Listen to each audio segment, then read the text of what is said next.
And good Tuesday, everyone. Welcome to the show. My name is Nick Reed.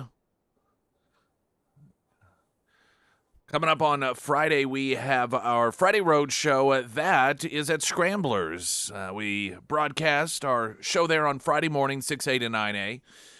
Now, where on Wednesdays and Thursdays, $7.99 all you can eat pancakes, and during the week, $7.99 sandwich and salad options for you for $7.99, and all the time. Mexican Villa hot sauce now for those of you that like a little extra something for your burger, or a lot of people when it comes to eggs, whether it's just straight up eggs or an omelet of your choosing, and now Mexican Villa hot sauce available for that as well at Scramblers. Yesterday, late afternoon, the overriding story was this shooting that took place in New York City.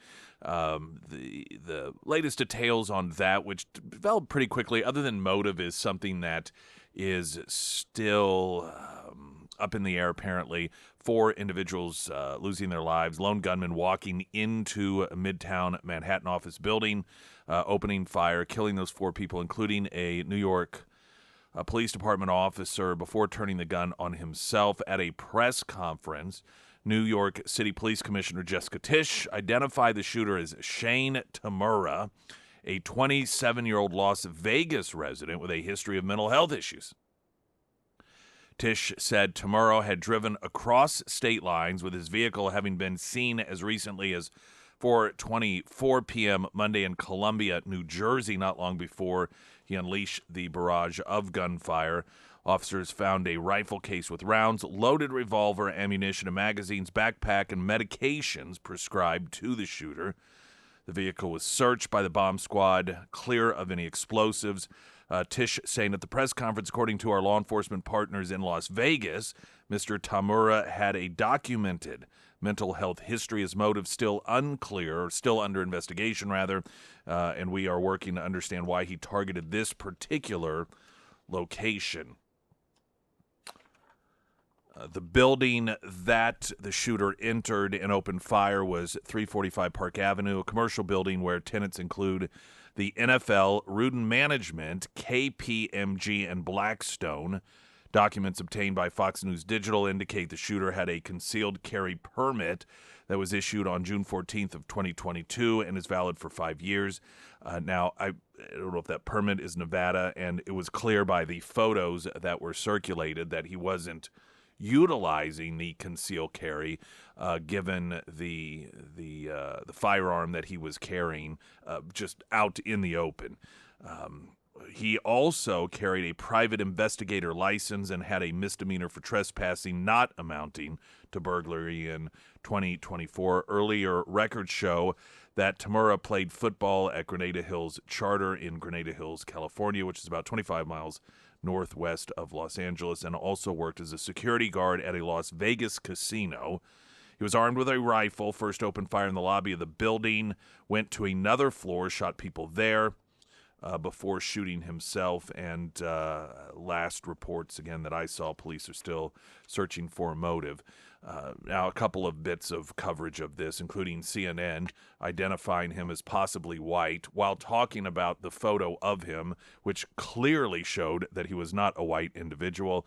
And, of course, one Democrat member of Congress already pointing to lack of gun control, because, of course, New York City is just the Wild West. No gun control whatsoever. It is real loosey-goosey in that area, and this is the fault of Republicans. Now, of course, somewhat facetious. This is the standard political play. These shootings almost universally occur in the areas of the country that have the strictest gun control laws. And then you have elected officials who say we need gun control laws, which clearly did not work. But it's the typical approach of people in government, particularly on the left. When something doesn't work, you just call for more of it. We just need more of that. Well, it didn't work. Well, we need to have it in other places, so that I guess it doesn't work in other places as well. The last 24 hours have been, frankly, a little, I don't know, almost a breath of fresh air watching the media cover the trade deal that Trump arranged with the European Union. And it is because, despite just a little bit here and a little bit there, overwhelmingly, they've been unable to report on it in any other way than the truth, and that is it's a fantastic victory for the United States of America. And watching these different media outlets have to choke on those words. In fact, we'll play audio of a CNN report in which the reporter on site a couple of times literally sounds as if he's choking on his words. It's like he just can't get the words out in talking about what a massive success this is for the United States. And, just on top of the massive success for the United States in that deal that was worked out with Japan, I think that there is a failure to comprehend how massively positive these deals are for the United States. And much of that is because we've not had a president that, one, when it comes to these trade deals, really does look out for the best interest of the United States of America, but two, is a master at making the deal. Those two things have been really lacking. I don't think in the past, well, some presidents, the Obamas and the Bidens, they generally see the United States as being sort of the bad guy, and we're using up all the resources, and these other countries are poorer because we are greedy as a nation, and so it's almost our duty to give them the upper hand when it would come to a lot of these deals. I think some presidents did not necessarily see the United States as inherently bad in that manner, but saw it almost like, well, we got it to spare, like hand in change to the panhandler on the corner, where it's like, yeah, I got extra change, and that is how the United States has been treated by a lot of the people who have formerly occupied the White House when it comes to making these trade deals. Now, of course, the problem is they're doing it on the backs of Americans that oftentimes have put their entire livelihoods, generation after generation, into certain industries. And then we've had presidents that just, have not looked out for those Americans as priority number one.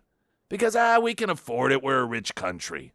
So what if, they put tariffs on these products or those products, and, so what if they put policies in place that are damaging to the United States? We can handle it. We got this massive economy, and, they could use a little bit of extra help.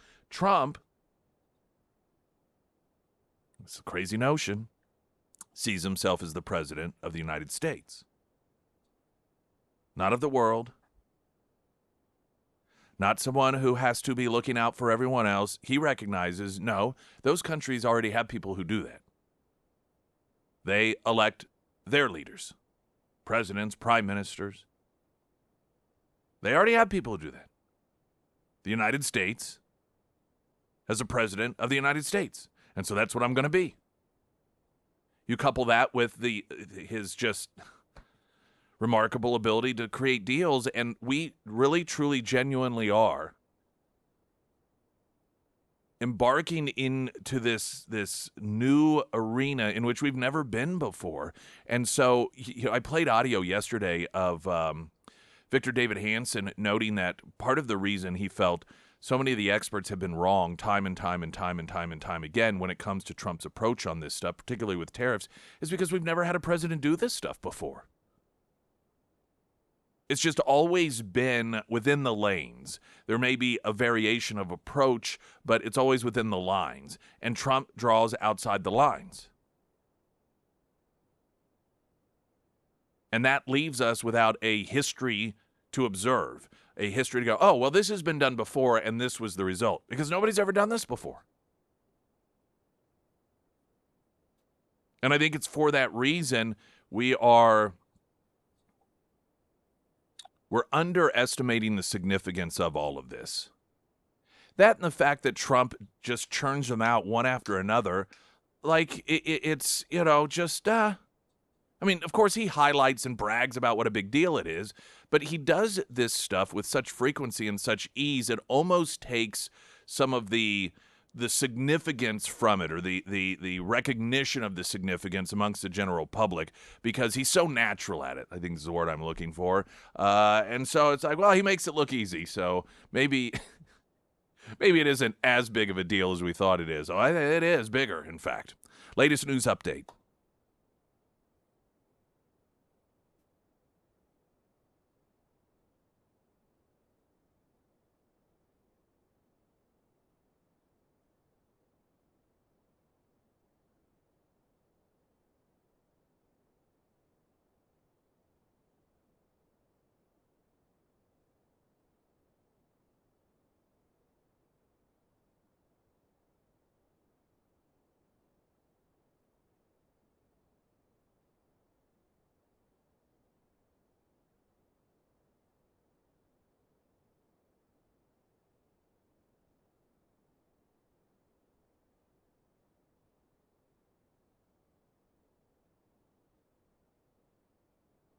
And the first alert forecast from Ozarks First meteorologist Tom Schmidt, sponsored by St. Clair the Ozarks Home Improvements.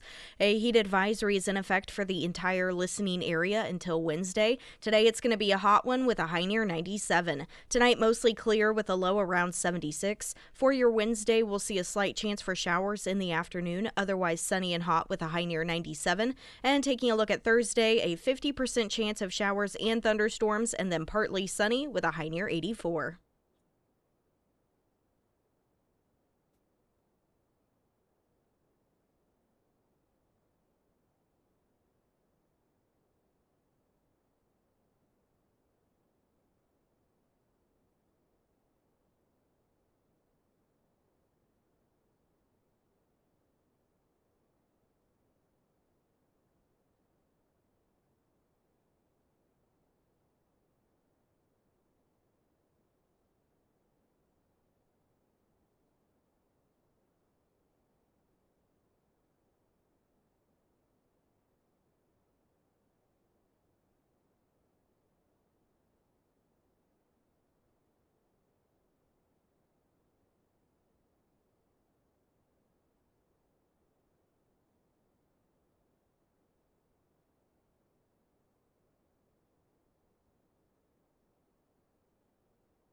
This New York City shooting yesterday, and of course, immediately that there is going to be usage of this tragedy to call for greater gun control, which clearly didn't work.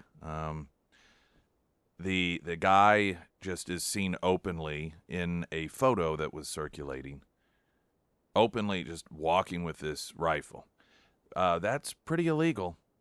Can't do that in New York City. That is against the law. That is a violation of a gun law.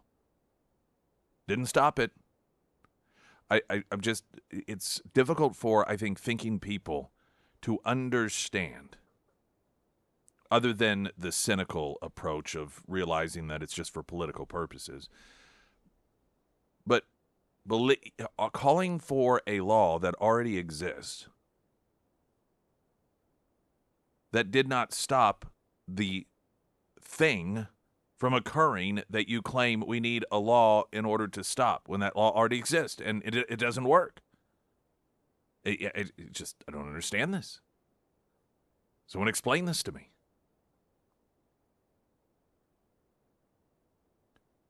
Someone had texted in because there are reports that he has a history of mental health. If he has a history of mental health, how is it that he was able to get concealed carry? I don't know the answer to that. Perhaps the concealed carry was obtained prior to the mental health issues. I don't know. This is information that I imagine will come out over time, but frankly, I suspect in a week or less we will have forgotten about this because it's just how we tend to operate any longer. And let's be honest, one of the reasons why is because he wasn't a white guy. I mean, this is some white guy that went and, shot up a black-owned company or something, then we'd hear about it for quite some time.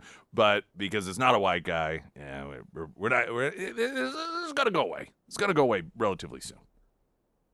Now, speaking of the race issue here, here is CNN having a discussion. And listen, when something like this happens, the nature of coverage is you don't want to break away from it because other networks are covering it live. And so, generally speaking, you're going to have in one of the windows on the screen whatever your local affiliate is, and they have a camera there on the ground, and they're live running stuff. And then, you might have some other photo up there, and then you've got the person that you're talking to who is former police officer or former, some sort of law enforcement capacity, generally speaking, or an expert when it comes to firearms. And, you're just talking about what we know. And, well, what do you think? And, well, can you tell this? And, well, let's say that. And so it's just filled with a tremendous amount of speculation.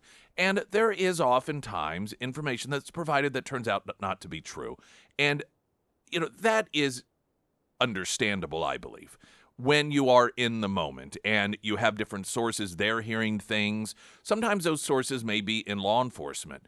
At one point they were reporting that there was only one death, and then I happened to be watching Jesse Waters when the coverage was going on, and he had someone on that I think was retired law enforcement. I'm not sure what his position was, but he said, I'm receiving word, my sources are telling me that there were 5 total that ended up dead, one of which could have been the shooter himself. And so, it just, sometimes you hear things, and sometimes the source comes from law enforcement, and they ended up hearing wrong. And so, while the media rightfully so earns the recognition of being dishonest and lazy and biased, when you're in the moment, I think that there is reasonable room for reporting information that you are fully saying, hey, this is sort of developing, and we don't really know, whether you just got to take all this with a grain of salt. Now, that being said, there was a period of time in which there was a photo circulating around, and the photo was of this individual with sunglasses, and he was carrying the rifle at his side, and he's clearly not a white person. Just the hairstyle and everything, the skin color also was a pretty big tip-off. But this wasn't a situation with a fully masked individual and you can't really tell. It was very, very clear. Yet this is the discussion on CNN. Who he is? They do not know who he is. They know he is a male, possibly white.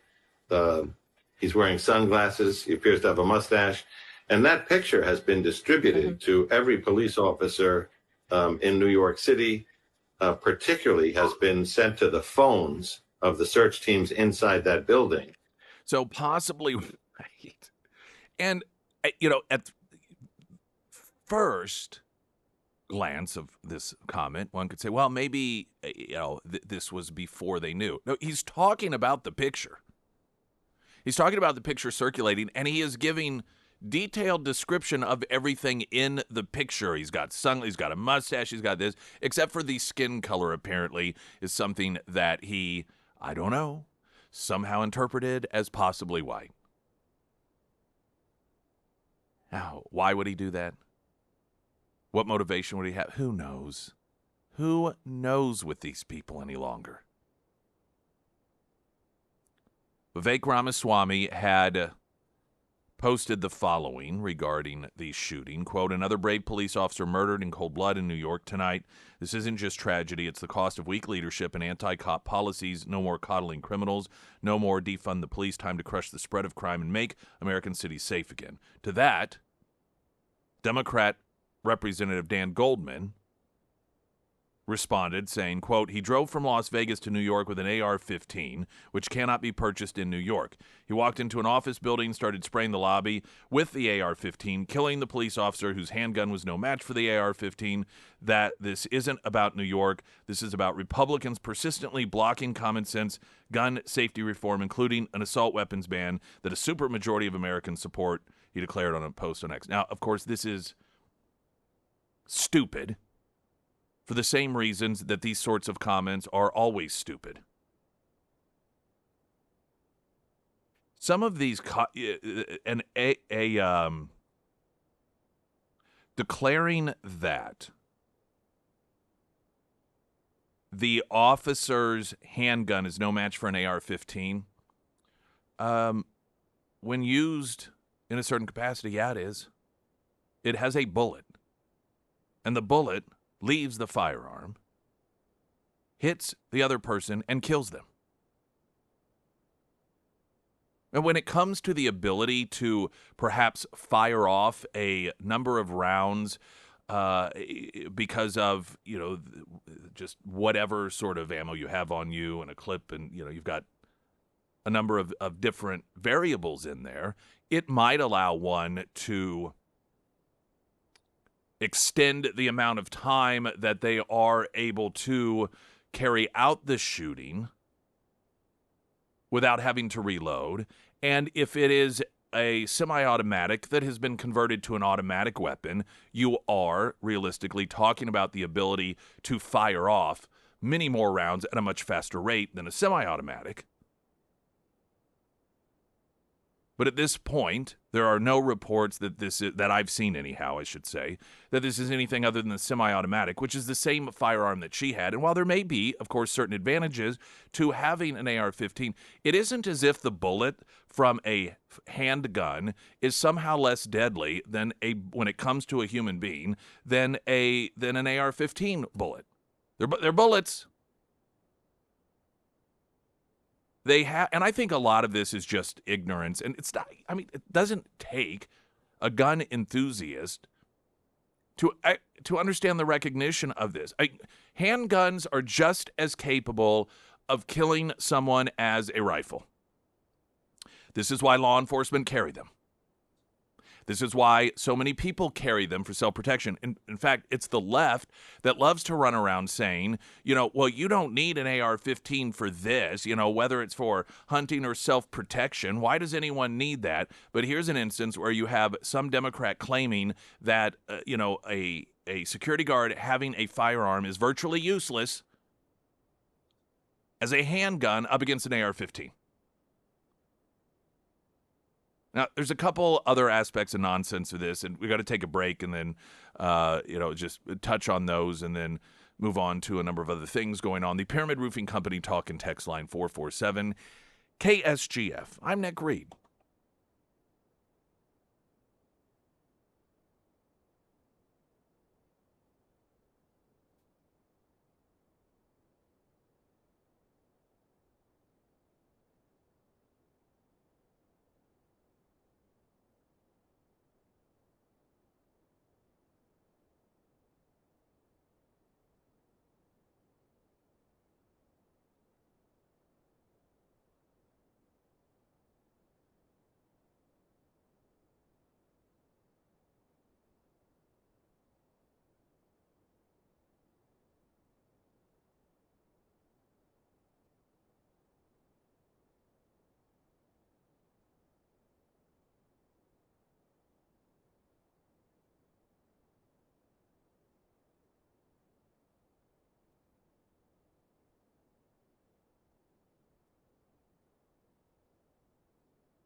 We got traffic coming up here.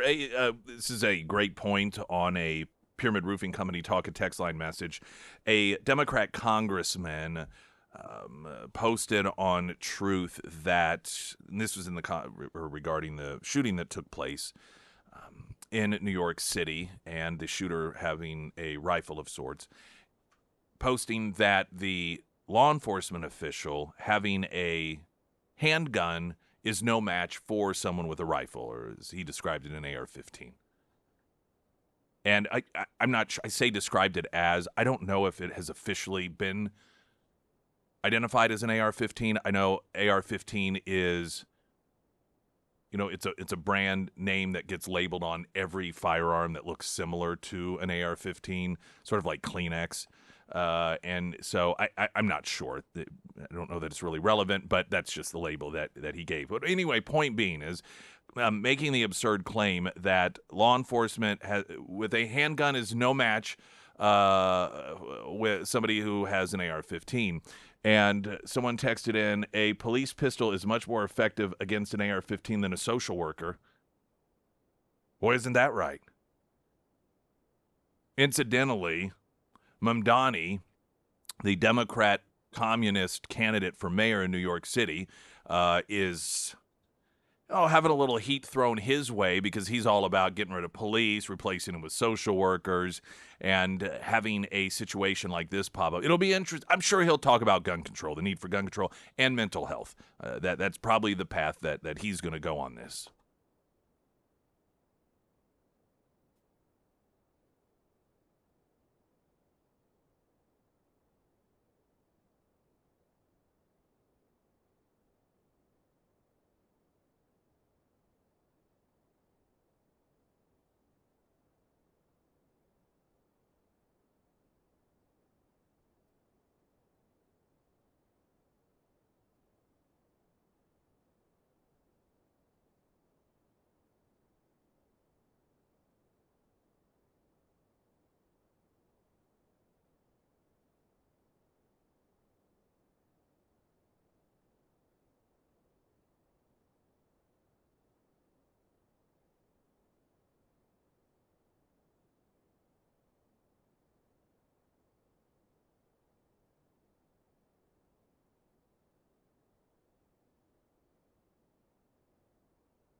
Springfield's Talk 1041, the first alert forecast from Ozarks First meteorologist Tom Schmidt, sponsored by J&S Automotive.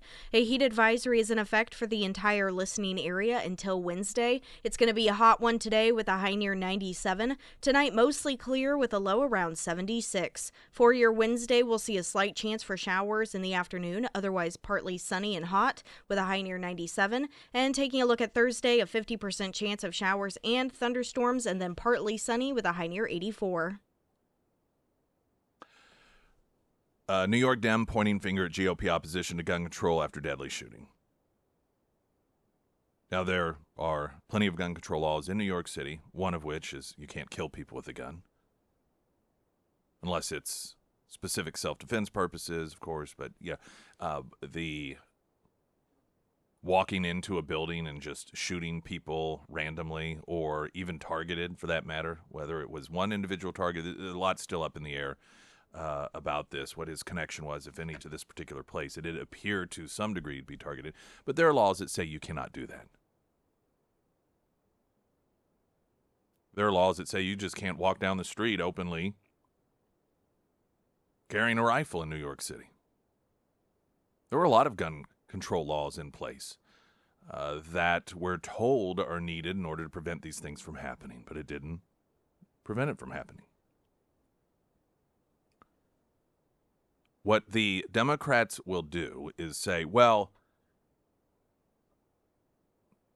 but the problem is that the gun control laws in Las Vegas, where he's from, were too loose. They needed to be stricter there. Why? So they would work as well as they did in New York?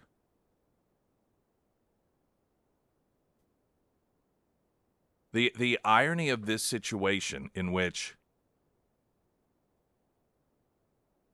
the left claims that the reason for the killing occurring, or that allowed it to occur, I guess, is because there aren't stricter gun control laws in Nevada or Las Vegas, where this individual is from. Yet that's not the place where people lost their lives.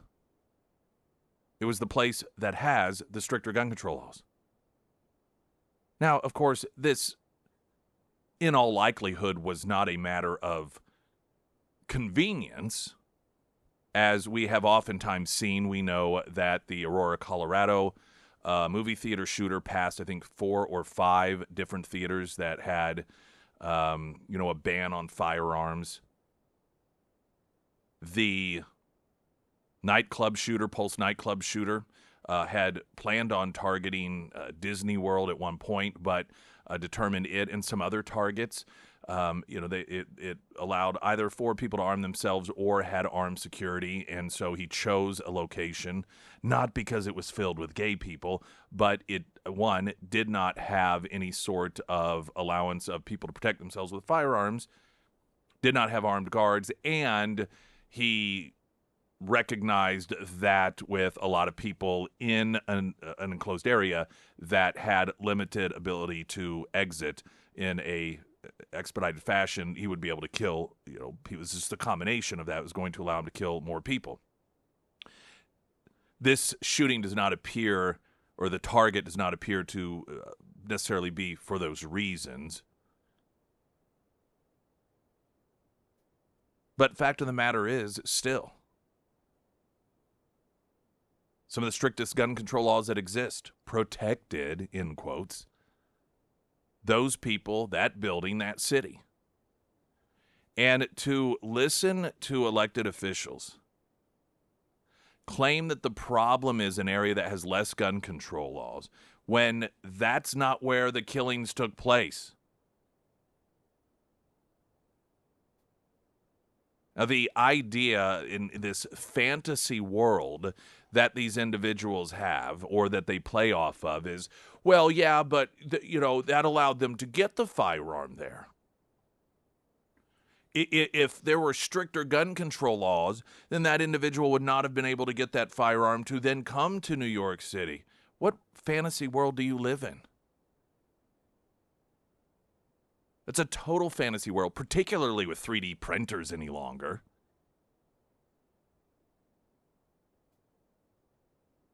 I mean, drugs are illegal universally across this country, but it doesn't stop people from getting them.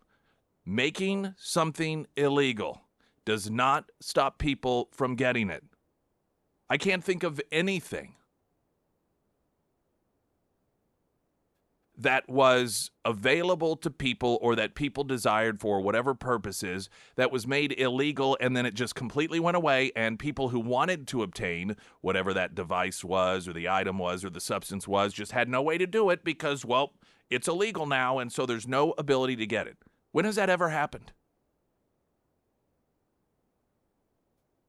on a universal scale within the United States, probably the closest we ever came, or at least, well, no, it was probably the closest we came was prohibition of alcohol, and we saw how that went. That didn't work either. That's why you had speakeasies and people's bathtubs blowing up all over the place.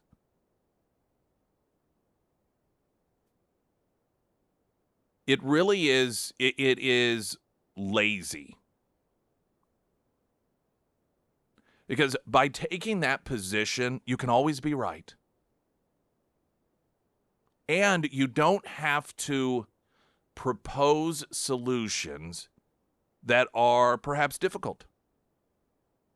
You don't have to have discussions that could potentially lead to finding some sort of solution or getting closer to a solution, because you just get to scream gun control, gun control, gun control over and over and over again. And look at you, how virtuous you are. You're the one with the solution. If it just weren't for that NRA, they're the problem. If it just weren't for that pesky Second Amendment, if it just weren't for those Republicans that are paid off by the gun lobby, that's the problem in this country. I have the solution. Look at me. It's just ban guns. Just create, quote, common sense gun laws.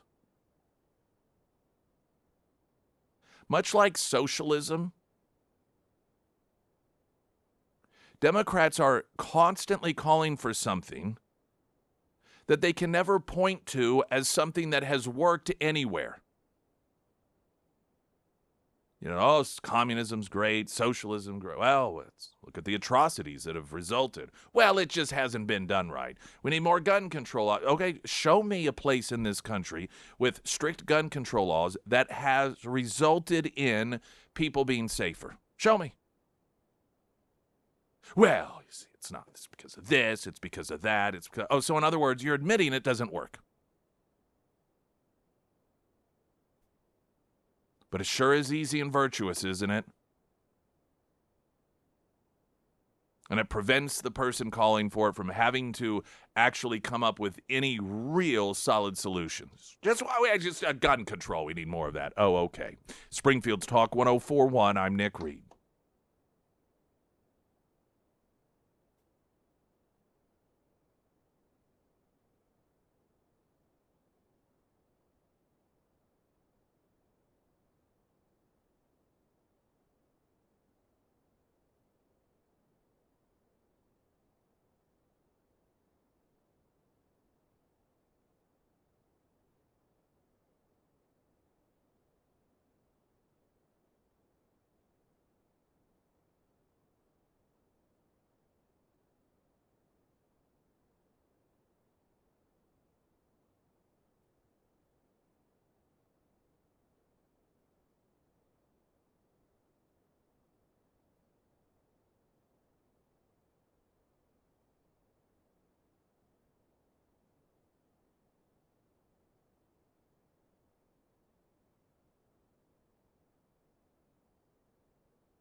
Ozarks Elder Law with locations, of course, Springfield, Lebanon, Republic, Mountain Grove, out of the 10, which are listed at ozarkselderlaw.com. 5 ways to pay in Missouri for nursing home care. But as one gets closer to that time, they slowly start falling off. And then sometimes you may end up in a position where you have no options at all other than hope you can come up with the money.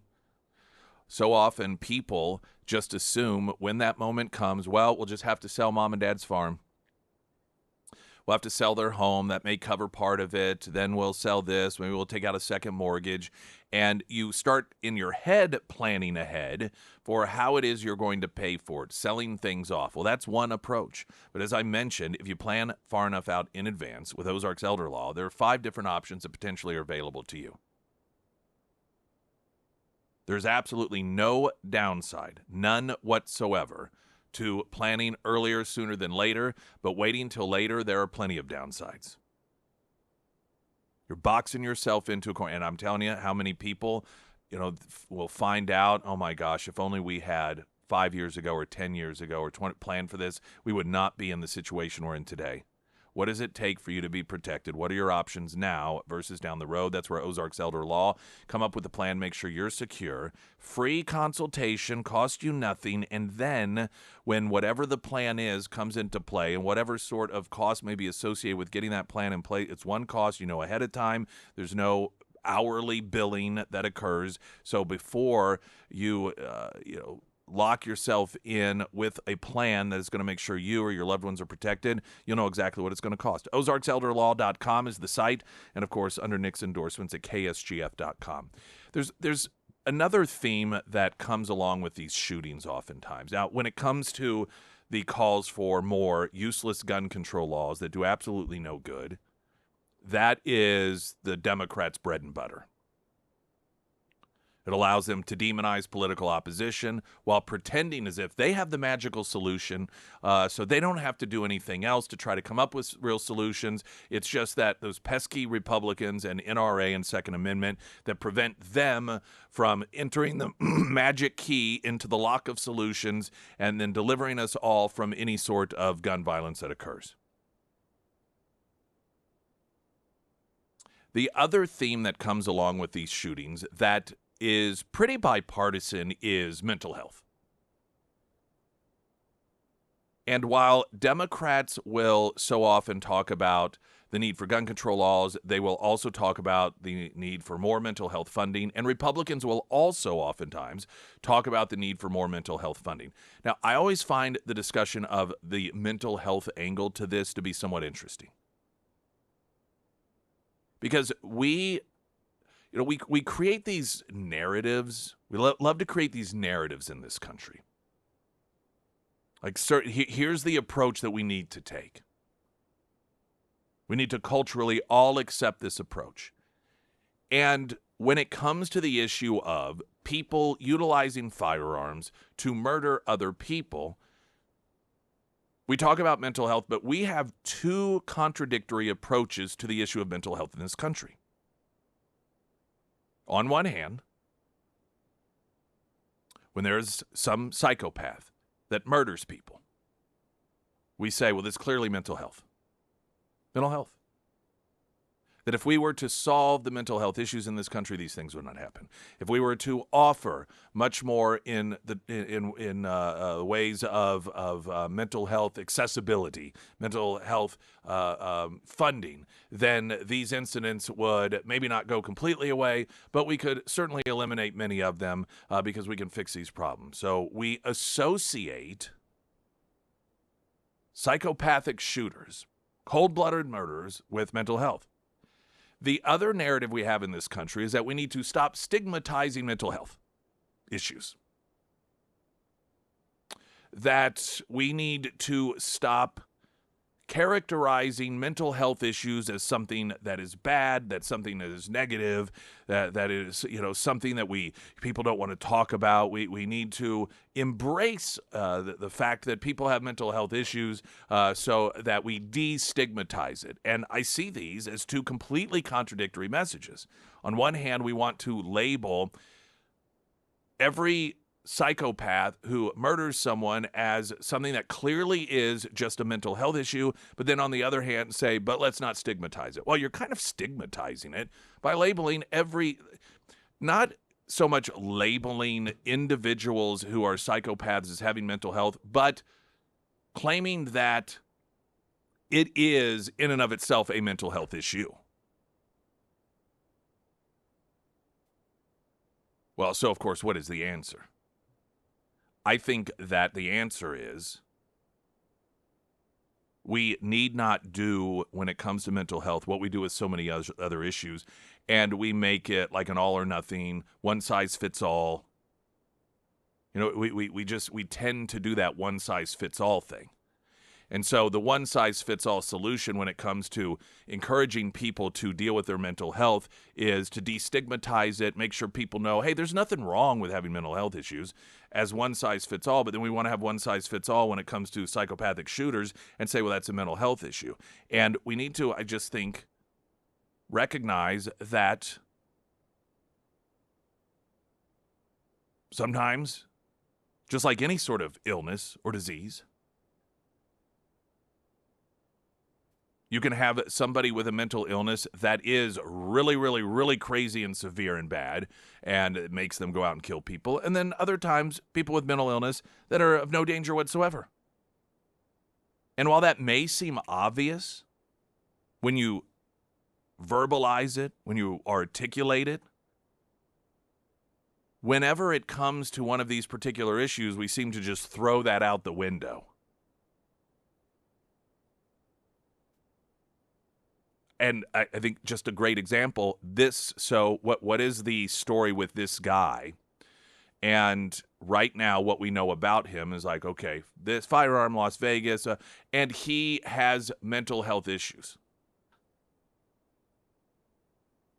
Well, we are supposed to infer from that that's why he did this. There are lots of people with mental health issues that would never go shoot someone up. Having a mental health issue doesn't mean that you're a psychopath who's going to go kill people. But that's the immediate inference we take, isn't it? Oh, well, he had mental health issues, so clearly that's why he did this. And maybe, but we don't know that. His mental health issue could just be sadness, and he's got a, emotional support pony. I don't know. I have no idea. But we've been kind of conditioned to, despite the fact that the vast majority of people with mental health issues would never, ever do anything like this. But when we hear somebody does this and they have mental health issues, we assume that that's the reason they did it.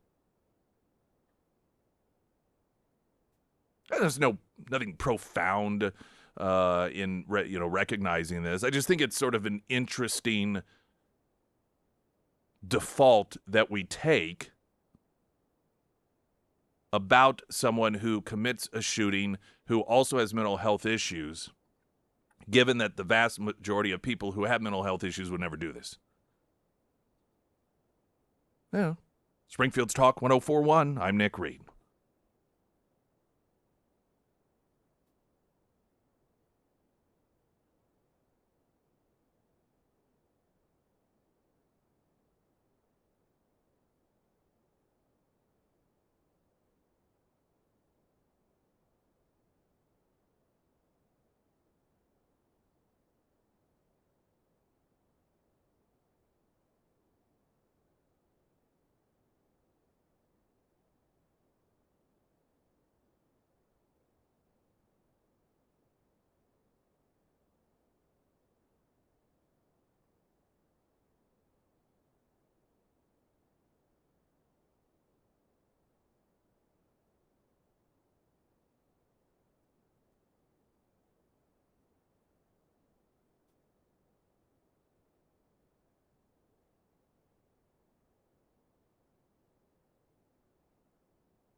Okay.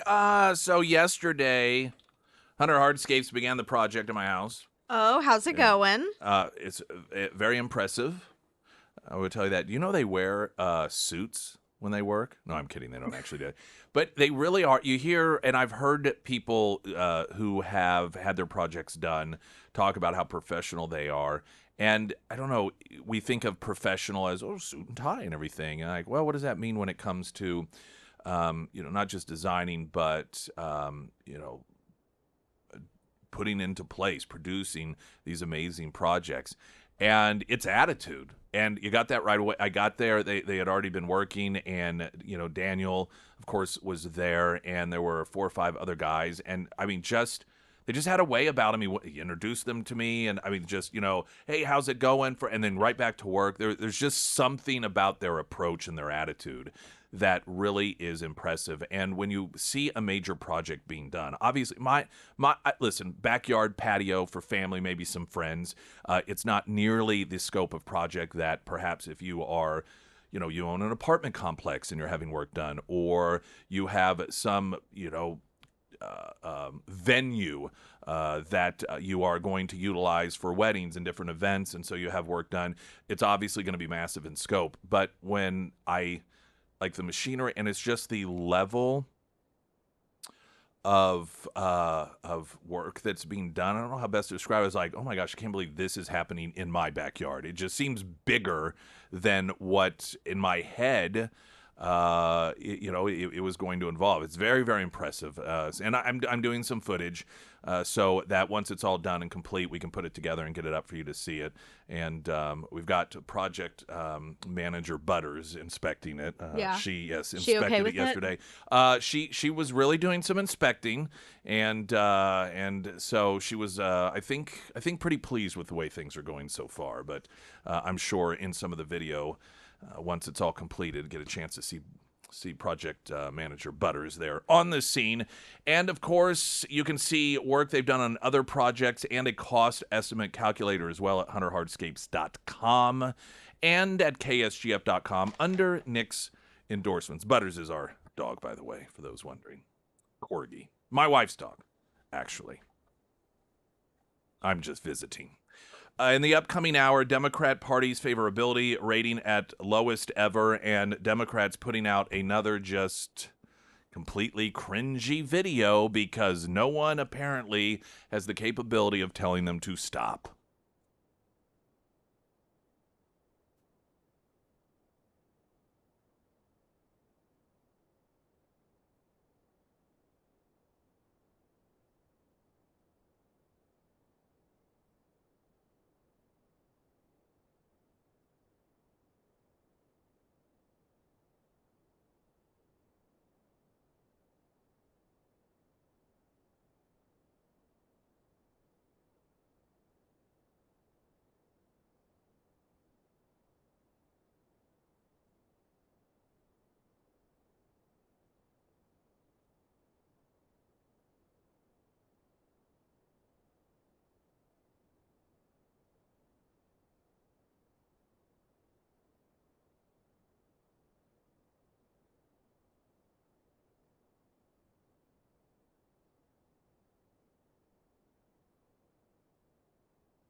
Springfield's Talk 1041. Welcome, everyone. My name is Nick Reed. We will have a happy hour this Friday at Retro Metro, and they have new happy hour menu items, both beverages and food.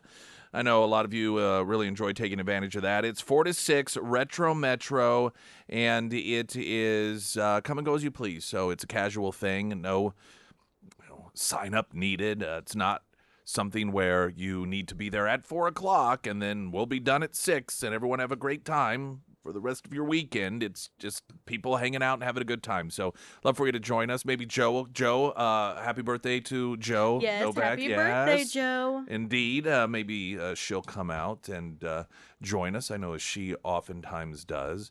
Do you know Helen and Dan Beeman? Do you remember that? Yeah, I saw them at the Ozark Empire Fair yesterday. Yes, had not seen them in such a long time. You know, they actually went on one of our great escapes. The first time we went to Jamaica, I was talking with them about that yesterday. I was like, you need to go on another great escape soon. And they said, yeah, we know, we're going to. But it was so great to see them.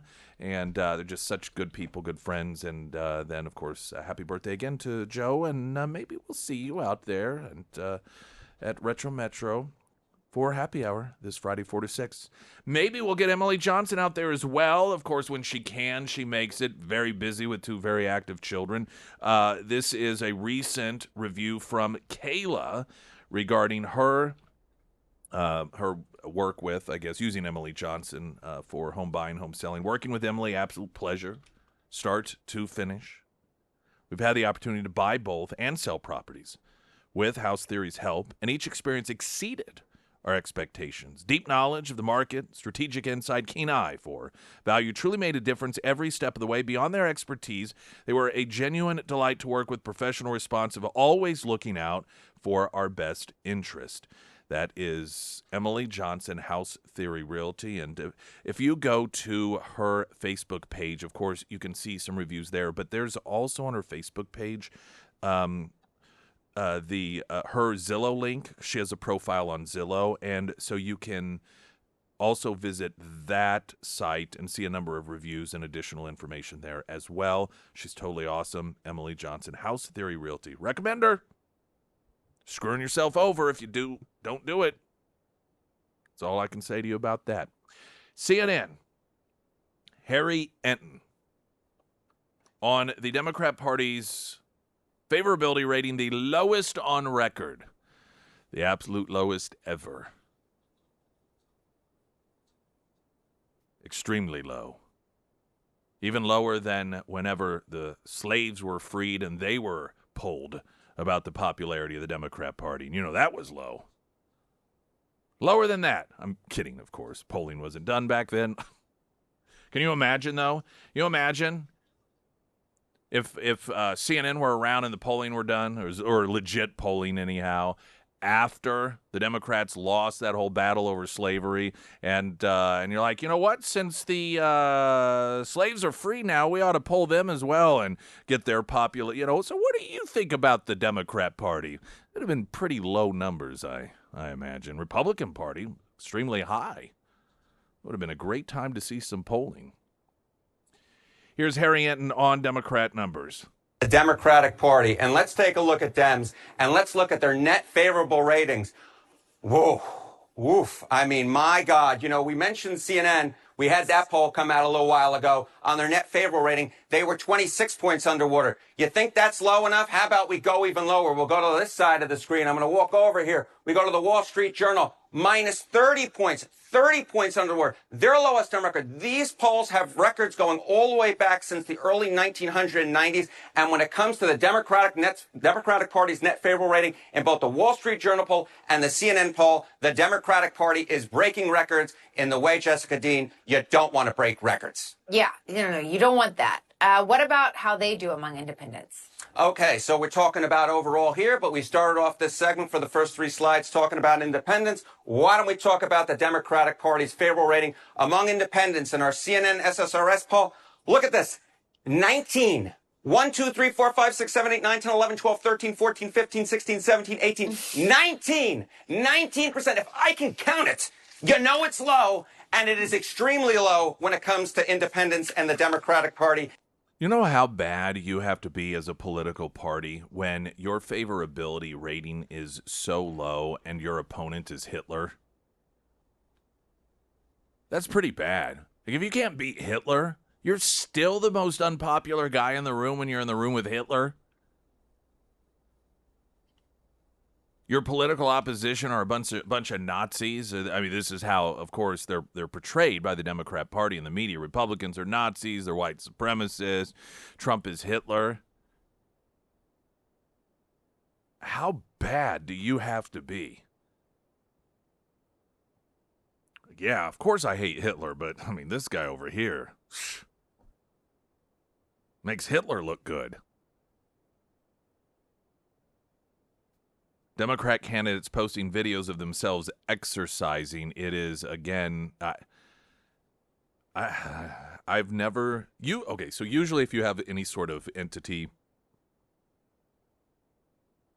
business, private organization, whatever it is, a celebrity, and they post some sort of video and it's cringe, as they say, like, ugh, oh, that's uncomfortable. I'm embarrassed for them.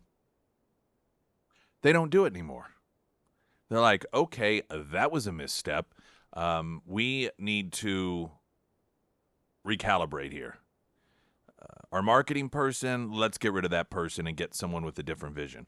Democrats have no one in that world, apparently. I honestly don't know, and I'm being serious about this. If a person tried to churn out consistent cringe videos, I don't know that they would be able to, compared to the consistency of the Democrats' videos. If you were like, we want to start a channel and the whole point is just cringe, that's the whole point. We think it'll be entertaining. We think we'll get a lot of people checking in and viewing and clicking because some people like the cringe thing. You'd every once in a while have a rare miss where it's like, well, that wasn't that cringe. With the Democrats, I mean, it's just bam, bam, bam, bam. Every single time, either they collectively or individually put out a video that ends up going viral, that's the reason why.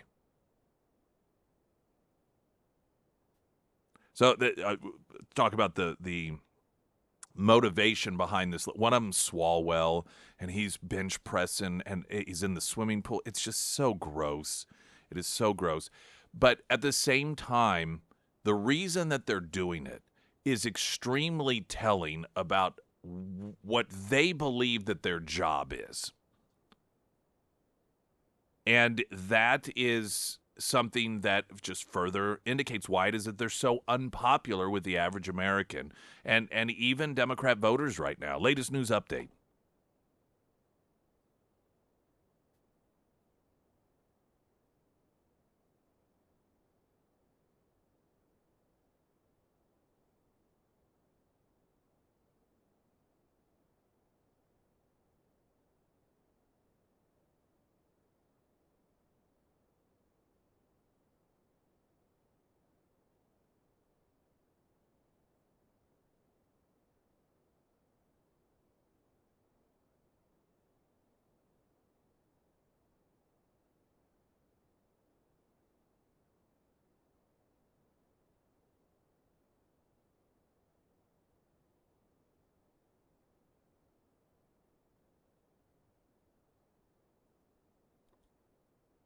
Well, that ended Yeah, abruptly. there we go. Well, sometimes he does that. All right. I don't know what. Sometimes you get that outro, and it's like, I'm Mike Landis, OzarksFirst.com, or from the That's what Ozarks I was First, waiting for. Ozarks First digital desk, and then I like it, a little variety. And then sometimes it's like, and it's gonna be hot. The Like, end. oh.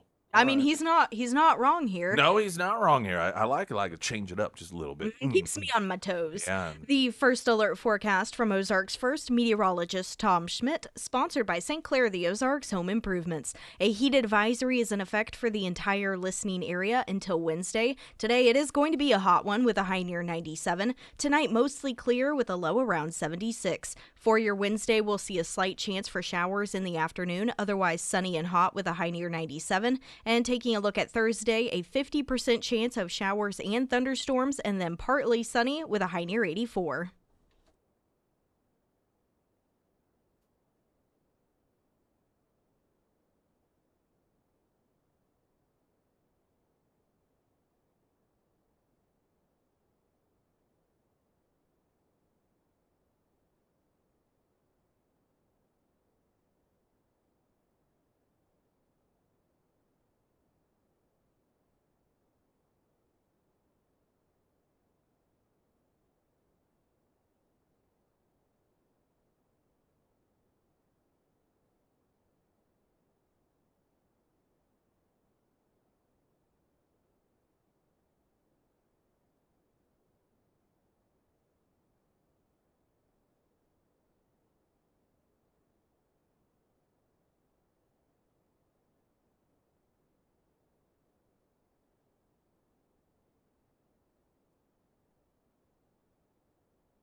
Democrat candidates posting videos of themselves exercising.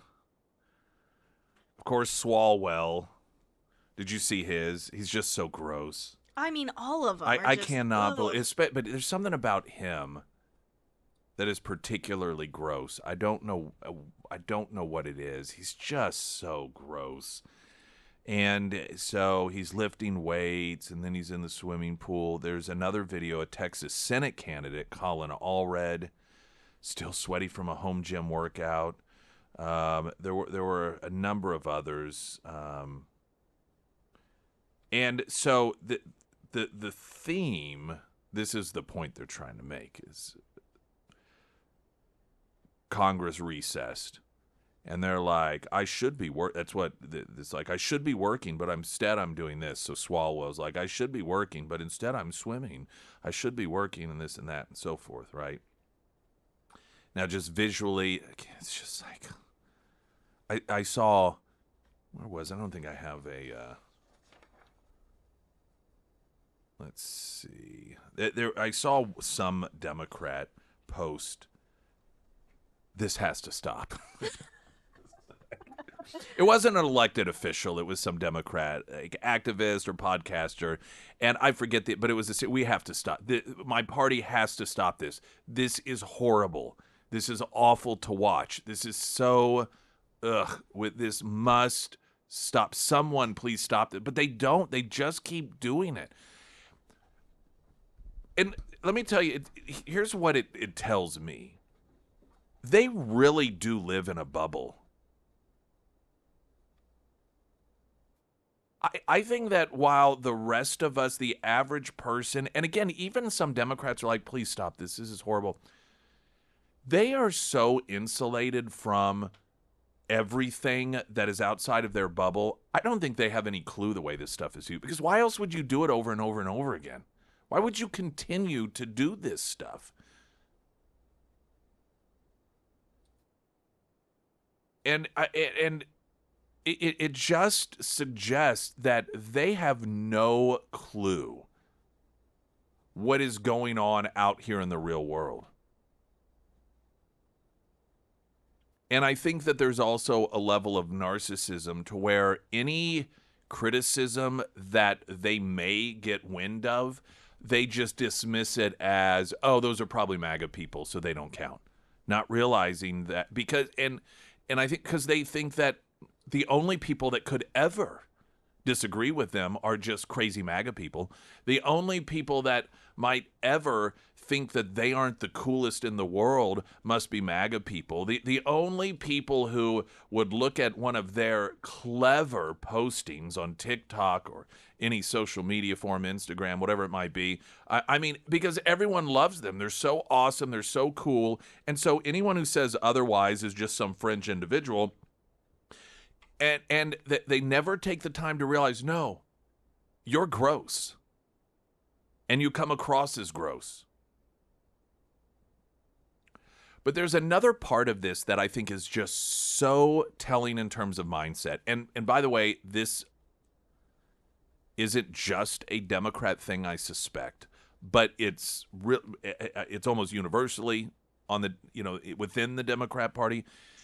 And their entire theme in this posting is that, and they say it, well, I should be working, but, we got sent home, and so I'm just going to screw around. I'm going to be in the swimming, I'm going to be doing this and that. Isn't that where the real work should be, is in your home district? I know that Congressman Burleson,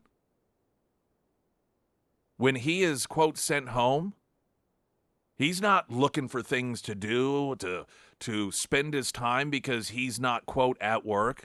This is what he considers to be at work.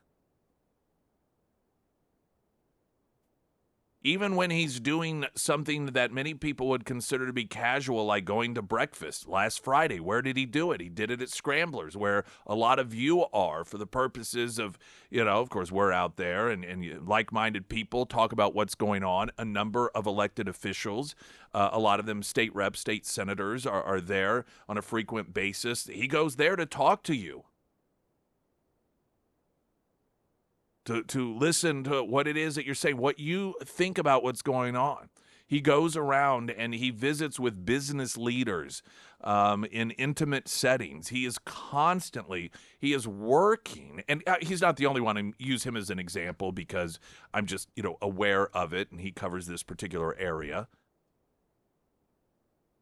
And there are a lot of local state reps and state senators that have the same attitude that Jeff City, yes, obviously work is being done there, but when you go back home to your district, you're not working.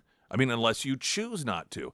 And I just think it's so profoundly revealing that the default mindset for these Democrats is when they're back in their home district, they're not working. I don't have anything to do. The only valuable work is in Washington, D.C. And so since Johnson sent us home, I don't know. Guess I'll go to the gym. Guess I'll just hang out swimming and drinking in my swimming pool because there's nothing to do here. And here's a crazy idea.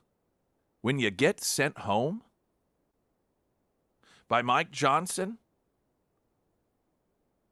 maybe you should be meeting with your constituents. Maybe you should do some work instead of just hanging out at the gym or in the swimming pool. Maybe you'd have a better recognition of why it is that your party is so wildly unpopular if you actually spent time with the people in your district instead of seeing being back home in your district as a time in which, well, there's no work to do here. I don't have anything to do. Certainly not going to hang out with voters. The obvious, understandable focus or attention that's being drawn to these videos of Democrats posting themselves just doing random things because they can't work since they got sent home from Washington, D.C. is the cringy visuals of it. But what I think is more importantly overlooked here is the fact that the mindset of a Democrat is if they're in their home district, there's nothing to do. There's no work to do there. Washington, D.C., that's what's important to them, not the home district.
Some of your Pyramid Roofing Company talk and text line messages regarding Democrats complaining that they don't have any work to do because they're back in their home district, which I think is a very instructive recognition of their mindset. But in order to demonstrate that they're bored with nothing to do while back in their home districts, Swalwell and some others are, posting videos of themselves at the gym and in the swimming pool. A Republican rep should make a counter video. I should be working, so I am, back in their home districts. Another saying at least it's not Nancy getting ice cream, or was it a beer out of her $10,000 refrigerator? And question, is Feng Feng at the workout too? That's a good question. Now, Haven't seen her. I haven't seen Feng Feng for some time now. You do wonder what she's doing. There were some really rich responses to his posting. Yeah. Why do these people are so dumb. So one person... I mean, not the posters, but, I got to read you some of these. So somebody said, this doesn't come off the way you think it does. Grok, roast this person, please. Now, Grok is the, AI on X. And so Grok responded, Eric, nothing says fighting for the people like splashing in a pool on a Saturday, blaming Republicans for a non-existent shutdown while Congress actually has a hearing today on economic bills. And tying it to the Epstein files, that's some creative fiction. Maybe stick to the day job if you can find it. And then this one's my favorite. Linda wrote, Rep Swalwell, you're very sexy, but I wish you would lose the facial hair. It's not flattering. And someone commented back. Linda is related to Helen Keller, apparently. It's funny that she mentions the facial hair because because that was one of the... We were told about J.D. Vance that was very off-putting. It was toxic masculinity. It was toxic and so for what I presume to be a lefty, given that she appears to be a supporter of Swalwell, to be put off by his facial hair. Yes, she probably feels threatened or triggered by it. Is Pete Buttigieg still running around with his beard? Who is it I saw? I swear to you, people. I swear to you. Swalwell, because he didn't have facial hair prior to the last election. Pete Buttigieg, who's planning on, he already is running for president, running around with facial hair. These people are doing it because J.D. Vance did it, and they tried to portray it as, this toxic masculinity trait, but because they have at least recognized that men don't like them as a party, they're trying to do the things that they think are going to make them be manly. And by the way, that's part of this video thing. That what do men? We're going to work out. Yeah, that's what men. That's really gonna. We got to win those men back. Let's show ourselves working out. Now, maybe certain men may be drawn to that, but this is part of their attempt to pretend that they understand masculinity. And they don't. I don't know if you've ever been around somebody that has, maybe not autism so much, but Asperger's. And there are some people who are on, what they call the spectrum, who are aware that they don't instinctively have the socially acceptable responses to people in interacting. So like when jokes are told, or if something is said complimentary, they recognize that their instinct is not the norm. And so what they sometimes will do is memorize, based off of others' behavior, what the proper response is, and then they will mimic it. So while you and I may have these sort of auto responses to pleasantries or to, a joke that's being made, and we don't even think about it, it just happens naturally. People that don't have that will sometimes memorize those things, and then they do it. That just seems like what the Democrats are doing when it comes to masculinity. They recognize that they are not connecting with men and frankly with women who are who I don't even want to say attracted to masculinity, but find and recognize the benefits of masculinity. But they also know that for whatever reason, they don't have that. It's not connecting with people. So they are trying to, so what they do is they find individuals that they recognize are seen as masculine, and they're trying to copy them. And I think this beard thing that we're seeing with a number of these different Democrat men that did not have them prior to the election that are and Pete Buttigieg to me is just the funniest example And of this. we'll take it full circle here. Yes, he still has a beard. Yeah, I don't know why.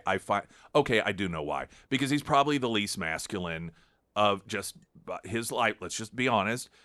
And talking about people's perception and the fact that some people on the left may recoil at this is part of the problem that they have. But Pete Buttigieg is not seen as masculine in his mannerisms, his way of speaking, his lifestyle, taking maternity leave. These are not things that normal people see as masculine. And the fact that he is like, oh, I'm going to grow a beard. That'll get him. Okay, I guess that'll do it. I can't. The day that he wears flannel, I can you imagine if he shows up on a motorcycle or something at some event and stuff. I can't wait. I hope for my own entertainment purposes that Democrats really go off the rails, go into hyperdrive, trying to out-masculine one another based off of what their perception of people's perception of masculinity is. Because it's already relatively entertaining, but I still think there's a lot more room for them to grow.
Springfield's Talk 1041, the first alert forecast from Ozarks First meteorologist Tom Schmidt, sponsored by J&S Automotive.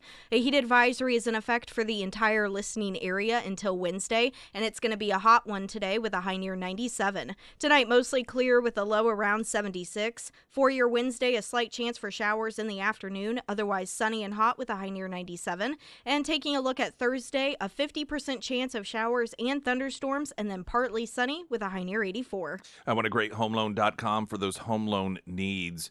The process is one that can seem very daunting, and that is to get that pre-approval letter. And I don't know why and I don't know if it's this way with certain things, but I remember in my head at least once getting a credit check for something a long time ago, something small, probably like a cell phone. And in my head, it was like, oh, this is good for 30 days. And maybe it was longer than that. But 120 days when it comes to home loans. That's a good amount of time. I mean, you're talking months.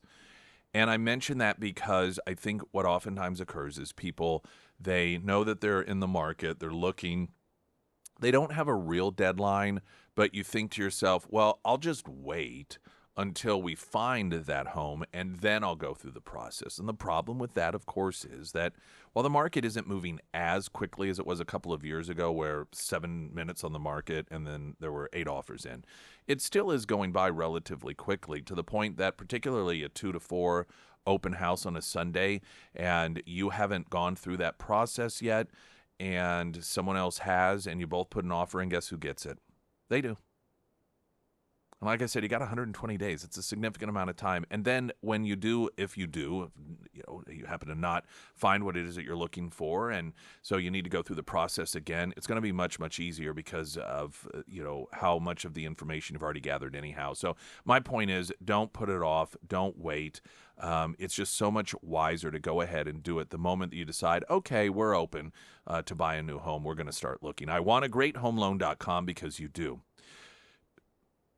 Talking about the Democrats trying to copy what they think people want them to be, and masculinity is one of these things. And what they actually demonstrate is that they don't know. They just don't know. And so you get them, they're increasingly, Pete Buttigieg being one of them, growing a beard, Eric Swalwell trying to grow a beard. And that's because after claiming that J.D. Vance's beard, when it was during the election, was triggering to a lot of people because it was just a little too aggressive. They now, they've recognized, okay, we're losing men. We don't have this masculinity thing nailed down. And so they start looking at people like J.D. Vance and like, well, people think he's masculine, so let's do that. And they're trying to copy the behavior of people that they think are viewed as masculine. I would argue that when Tim Walz and Ocasio-Cortez, they were playing, what was it, Madden Online or something. This was another example of that. They're like, well, you could just see them sitting around. Well, what do guys do? They play video games. Well, sports games. Okay, well, hey, let's do a video of us playing sports games. So they're just they're faking it, but it's so obvious. The latest that over the past 24 hours is getting a lot of reaction is there, videos of them working out. Look at us, we're so masculine. Of course, they're trying to make another point on it, but they're doing it in this way that they think people are going to be like, oh, well, I guess they are masculine after all. There was a text on the Pyramid Roofing Company talk and text line noting that don't forget the cussing that they're trying to do also. It's like they're an 8-year-old who learned a new word, and they're trying to be cool with their friends. The cursing thing is a combination of their attempt to be what they perceive, other people perceive as masculine, but that also is trying to mimic Trump. That is also a recognition that, well, what does Trump do? Now, of course, the problem they have is they don't have an appreciation, an understanding, or a desire to recognize what it is Trump does that makes him popular. So they instead identify these sort of surface traits. Or, well, he goes on podcasts, so let's do that. And in their minds, it's just the going on the podcast itself. They don't understand. No, it's because he'll sit and talk for 3 hours. He'll take any question. He'll talk about anything. He's not fake. What he believes, he will tell you. That's what it's not the podcast itself. The cursing thing. Trump doesn't curse to be cool. When he curses, it's a natural, organic thing. He is from New York, New Jersey, so I suspect that there's a very good chance cursing is part of his vocabulary to a greater extent than we actually see. There's a good chance he's kind of held back in the past, but as time goes on, he feels a little less like he has to restrict himself. Now, I don't know that that's the case, but I suspect that there's a very good likelihood. But he's not doing it in order to try to sound a certain way, or he's not doing it in order to make people think he's cool. That's just who he is. But the Democrats don't get that, so they're like, well, let's just start cussing all the time. The ultimate problem that they have in this, particularly when it comes to the masculinity thing, is that they don't like masculinity. And I don't know if they've ever had that self-reflection. You can try to pretend to be. I don't even know if they. I mean, do they know that they don't like it? Do they tell themselves that they do? They are fine with masculinity because they certainly don't behave like they are. You know, coming up with terms like mansplaining and you know, the way men sit on subways and the way men do this and the way men do that and it's just like this constant nagging. And they, when they look at men and when they look at things that are masculine, hunting, you know, another example of it, or even being chivalrous to women, that is, you know, how dare you, you know, act like I need you to take care of me, you know, that sort of mentality and attitude.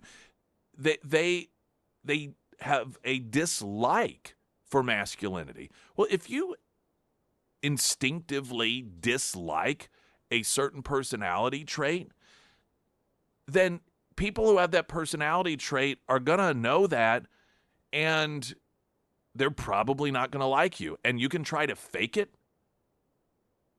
and pretend that it is a trait by mimicking it that you don't actually hate, but you just can't hide that stuff. And this is really what it boils down to. It isn't a misunderstanding of masculinity. It is the fact that they don't like masculinity. And I think that's what a lot of people seem to not understand. Coming up, some audio. I mean, even most in the media acknowledging that, yeah, we can't really dog this latest deal that Trump has come up with. It's really, really good for the United States.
Yet another incredible deal that Trump managed to negotiate for the United States with the European Union that is being described as the biggest. In fact, Trump notes that it's probably even just the biggest deal ever made, even beyond economic deals.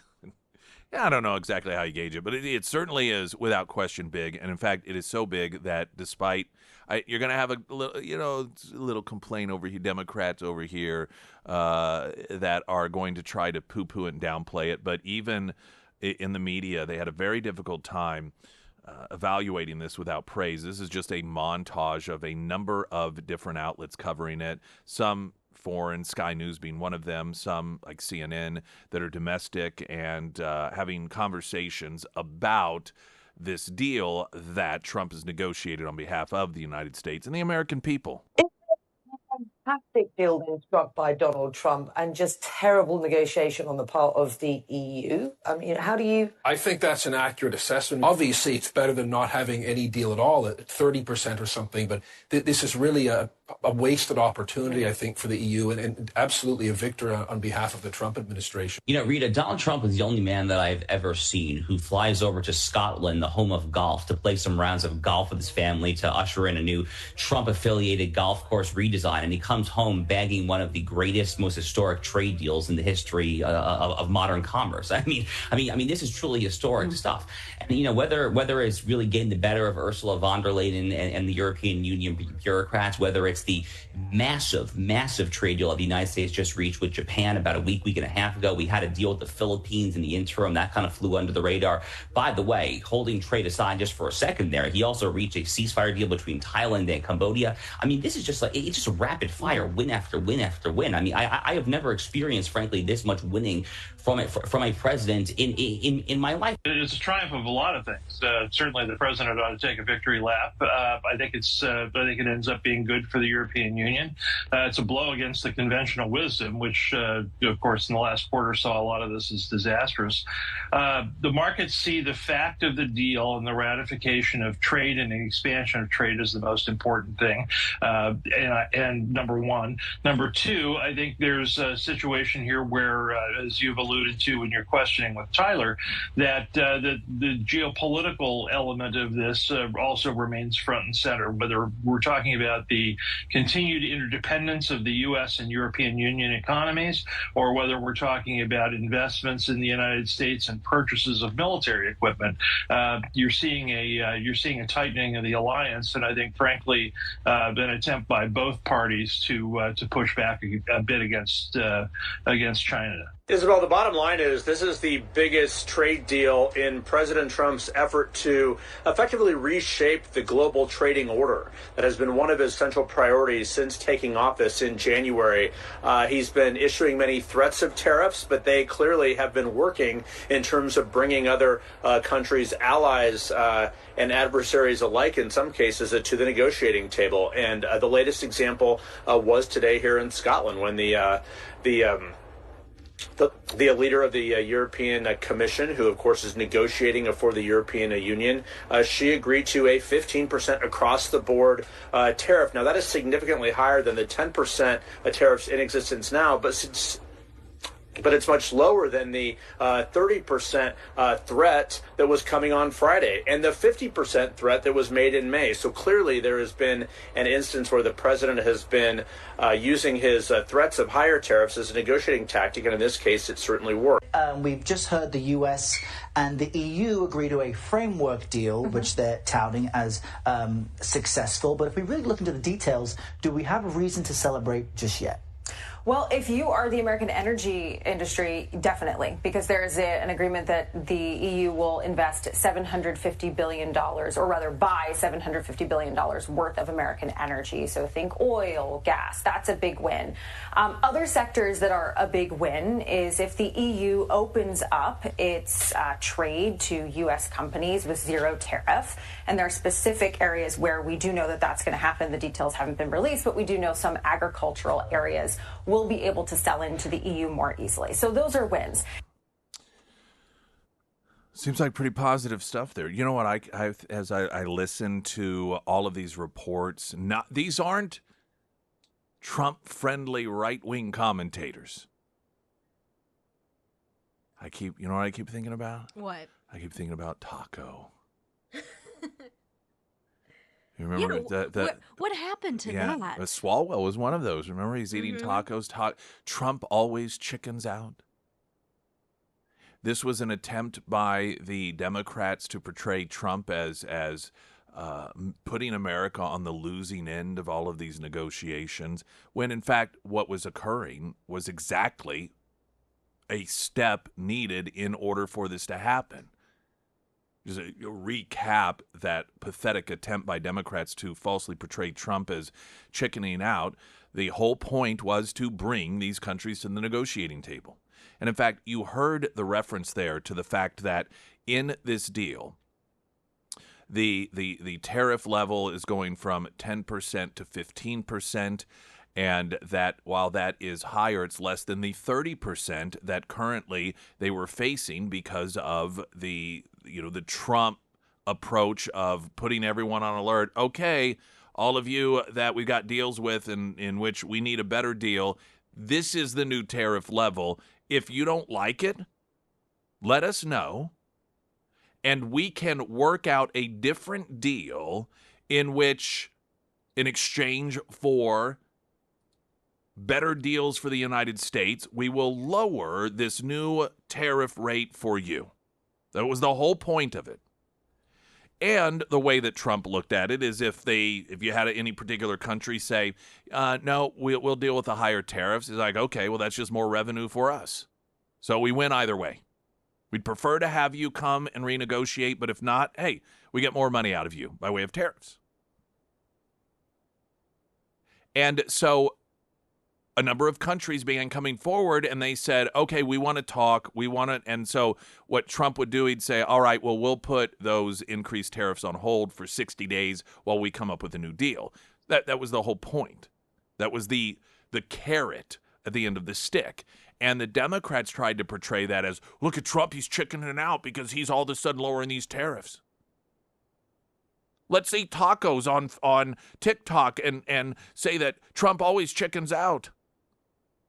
Where are your tacos now? Do you understand? That was part of that was instrumental in making these things happen.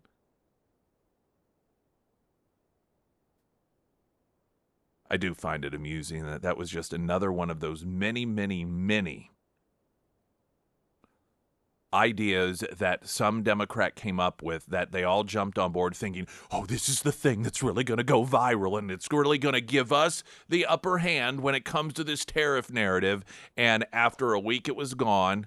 Or they had a taco truck show up outside of, what was it? Was it the White House or somewhere? They had this, I don't know if it was the DNC, but they put out this press release. So it was free tacos, and 15, 20 people showed up giving away free food, and they couldn't get more than a dozen or so people to even show up for it. As always, firing on all cylinders they are. Springfield's Talk 104.1. I'm Nick Reed.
That montage I played of people in the media, I think it was somebody from Bloomberg noting that he's never in his life seen anyone like President Trump, and just one massive win and accomplishment after another.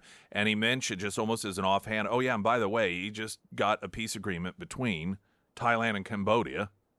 And this is the massive amount of success. I mentioned yesterday that any one of these things that Trump does in a given week is the sort of thing that for some presidents would have been the pinnacle moment of their entire administration. But Trump churns them out so rapidly that they are seen as almost just, no big deal. And these peace agreements between countries, Thailand and Cambodia, the latest one, Town Hall has a headline, Trump just ended a war nobody even knew was happening. This is tensions between Thailand and Cambodia rooted in unresolved post-colonial border disputes, Cold War era conflicts. The conflict intensified in the 50s when this has been going back decade after decade after decade after decade. Donald Trump, this is on, this is from, who posted this? The leaders of one of the countries just spoke to the acting Prime Minister of Thailand and Prime Minister of Cambodia. I'm pleased to announce that after the involvement of President Donald Trump, both countries have reached a ceasefire and peace. Congratulations to all. I'm not sure who posted that, but... And Trump pretty much said, if you guys, all these awesome trade deals that everybody's participating in, if you want any part of that, you better come up with some sort of agreement. And they did. Just like that.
Springfield's Talk 1041. This is Springfield's Talk. That's right. Don't you forget it. Don't forget it. Ever. Friday, broadcasting live from Scramblers. Home of the $7.99 sandwich and salad. Also, all-you-can-eat pancakes on Wednesday and Thursday for $7.99. And now you can also get Mexican Villa hot sauce to put atop any of your food that you get, lunch, breakfast, omelets, eggs, whatever it may be. Just put it on, mix it in with your biscuits and gravy if you want to. Traditionally, people like it with the eggs, and being the favorite hot sauce of the 417, now you can have it right there. You don't have to sneak it in. You don't have to sneak it in as contraband. I mean, trying to put it on your eggs in a very sly fashion, and you can just order it. So that's at Scramblers, and again, we will be there Friday. The Mexican Villa hot sauce is available all the time there. And when we will have happy hour in the afternoon from 4 to 6. Is it Friday the high's 80 or 81? I have not gotten to Friday yet. I think that I saw it. How awesome is that going to be? It's going to be awesome for. So most of you may not be familiar with this, but in Carthage, there is an annual gathering. It's, as I've always understood it, the single largest gathering of Vietnamese for any sort of festival in the entire world, and it takes place in Carthage, Missouri. It's called Marian Days, and it's always like the first weekend in August or somewhere thereabouts. It starts on a Wednesday, so I believe it'll be this Wednesday it starts. And they, there's a Catholic seminary there. It's what you can see the campus from my old bedroom. That it's just one block over. My bedroom's on the second story, so you could see the campus there. Well, at least when the leaves are out of the trees, and they bring in annually tens of thousands of Vietnamese from all over the world, including Vietnam, and they have, I believe, had over 100,000 in the past, and it's not a huge, this is the 50th anniversary from what I understand, and that means it'll probably be one of the larger, but there's always tens of like 50, 60,000. I'm not sure necessarily if that is just the lower, but it's a tremendous amount of people. And a lot of them end up staying in area hotels, but they turn that campus into a combination of, it's just like tent. You don't even see lawn. It is tent after tent after tent after tent. And then they actually, with tents, build this sort of little town with restaurants and stores. And it's a great place just to go wander around. I guess if you're looking for something to do this weekend, I would encourage you to do it. It's such a neat cultural thing. Like I said, it's essentially in my parents' backyard. So, growing up, this is something we would always go over there, and we still go over there. And but they have authentic. You want to talk about authentic food, authentic Vietnamese food. Most of it's not written in English, or at least last time I was there.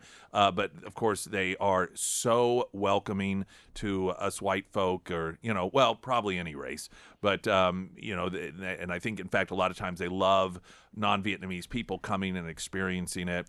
And it's such a neat thing. Anyhow, point being is, usually it is the most hellish, hot, humid 100,000 degree weather, and the fact that on Friday the high is supposed to be 80 or 81, it is going to seem like fall for that event. I can't remember a Marian Days event that wasn't just miserably sweltering hot. And so that when I heard that or saw those temperatures, I immediately thought, oh boy, for those people. They do this really neat, they do a couple of neat things there as well. They do a quote parade, which is, if I remember correctly, it is a what's the word I'm looking for? It's like a representation of the pilgrimage to out of Vietnam during the war, to particularly the United States, and it's a walk that they do. It goes right in front of my parents' house. And you're talking, again, tens of thousands of Vietnamese from all over. And this is a Catholic seminary, so there is oftentimes some religious Catholicism, just very I think it's really neat to see. And reading of, I guess, like scriptures. And what do you Catholics call like when you read this stuff? Do you know what I'm talking about? Yes, I know what you're Yeah, talking about. whatever that is, and it's done in Vietnamese, and then there's songs that are sung, and they just walk. And the older Vietnamese are oftentimes much more likely to be in like the very traditional Vietnamese garb, and they put up on like in my parents' front yard. There's a lamp post, and so they have a loudspeaker that plays all of this, and then every town in either America or I know there's from Canada, and again I think from Vietnam as well, and there may be some other countries that all of the people from that region will walk together, and they usually have a banner that says where they're like Texas or Dallas or Ontario, wherever it might be, and it's just such a neat thing to see, and then they have mass, which you can hear it from my parents' house because it's over the loudspeaker. And then I think it's on Saturday night after Mass, they kind of have a celebration and entertainment. They release these massive clusters of balloons with the Vietnam flag, and it goes up in the air. It's just such a neat thing. And then sometimes I remember they had, I think it was a stand-up comedian once, and of course it's all in Vietnamese, so you could just hear you couldn't tell what was being said. I couldn't anyhow. But then you'd hear laughter, and it was just kind of a funny thing to hear. But yeah, it's something that if you just love cultural experiences, I had no plan on talking about this, but just with the weather, it made me think of it, how nice it's going to be this weekend. It starts July 31st. Yes. Which is Thursday. Right. But if you enjoy different cultural experiences, and you're looking for something new, Carthage is not a far drive at all, and I definitely recommend going by that Marion Days. Take some cash with you, and you can have some authentic Vietnamese cuisine. Buy some different stuff. If you're Catholic, it's probably going to be from a different angle, interesting for you as well. And the other thing about it that's just always amazing is they leave on Sunday. By the end of Sunday, Monday morning, you would never know there was a single person there.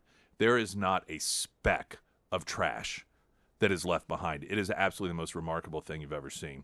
So if you're wondering where the campus is, I would just say look up Marion. I guess I don't even know if they have a website or Facebook page. Carthage isn't huge. Yeah, they do. I'll link it in your show notes. Yeah, it's not a real difficult place to find. Carthage isn't massive, but yeah, so that might be something fun for you to do there. There we go. Okay, I want to play some audio from Bill Maher coming up about the tariffs.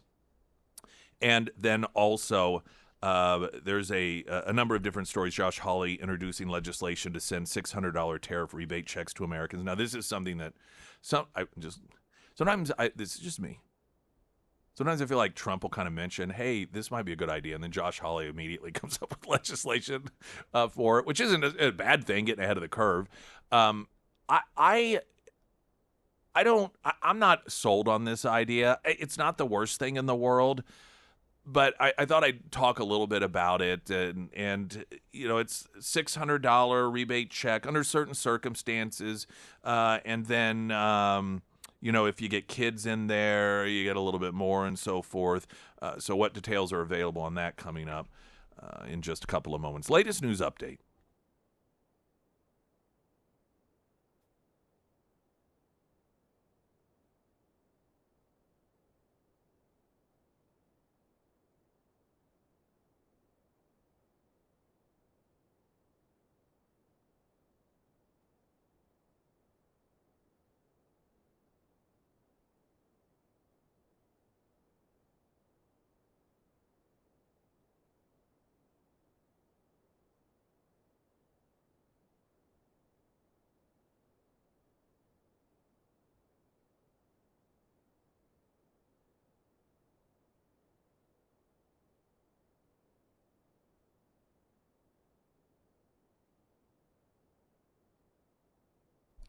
And the first alert forecast from Ozarks First meteorologist Tom Schmidt, sponsored by St. Clair of the Ozarks Home Improvements.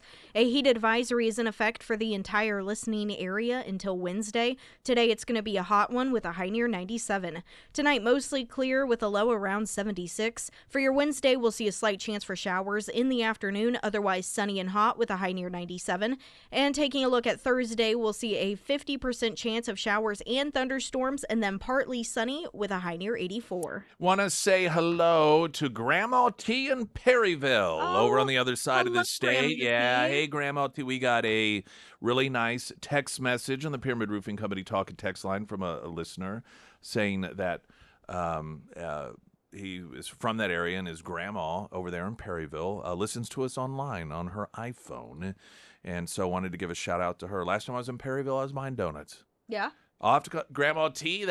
I got kin over in those parts. I got some kin in Oak Ridge and Cape Girardeau, my birthplace. Though I didn't live there very long. I don't even remember living there, but I'm over there. In fact, I was over there 4th of July, visiting family and staying at my sister's place, or one of my sister's places over there. And drove up one.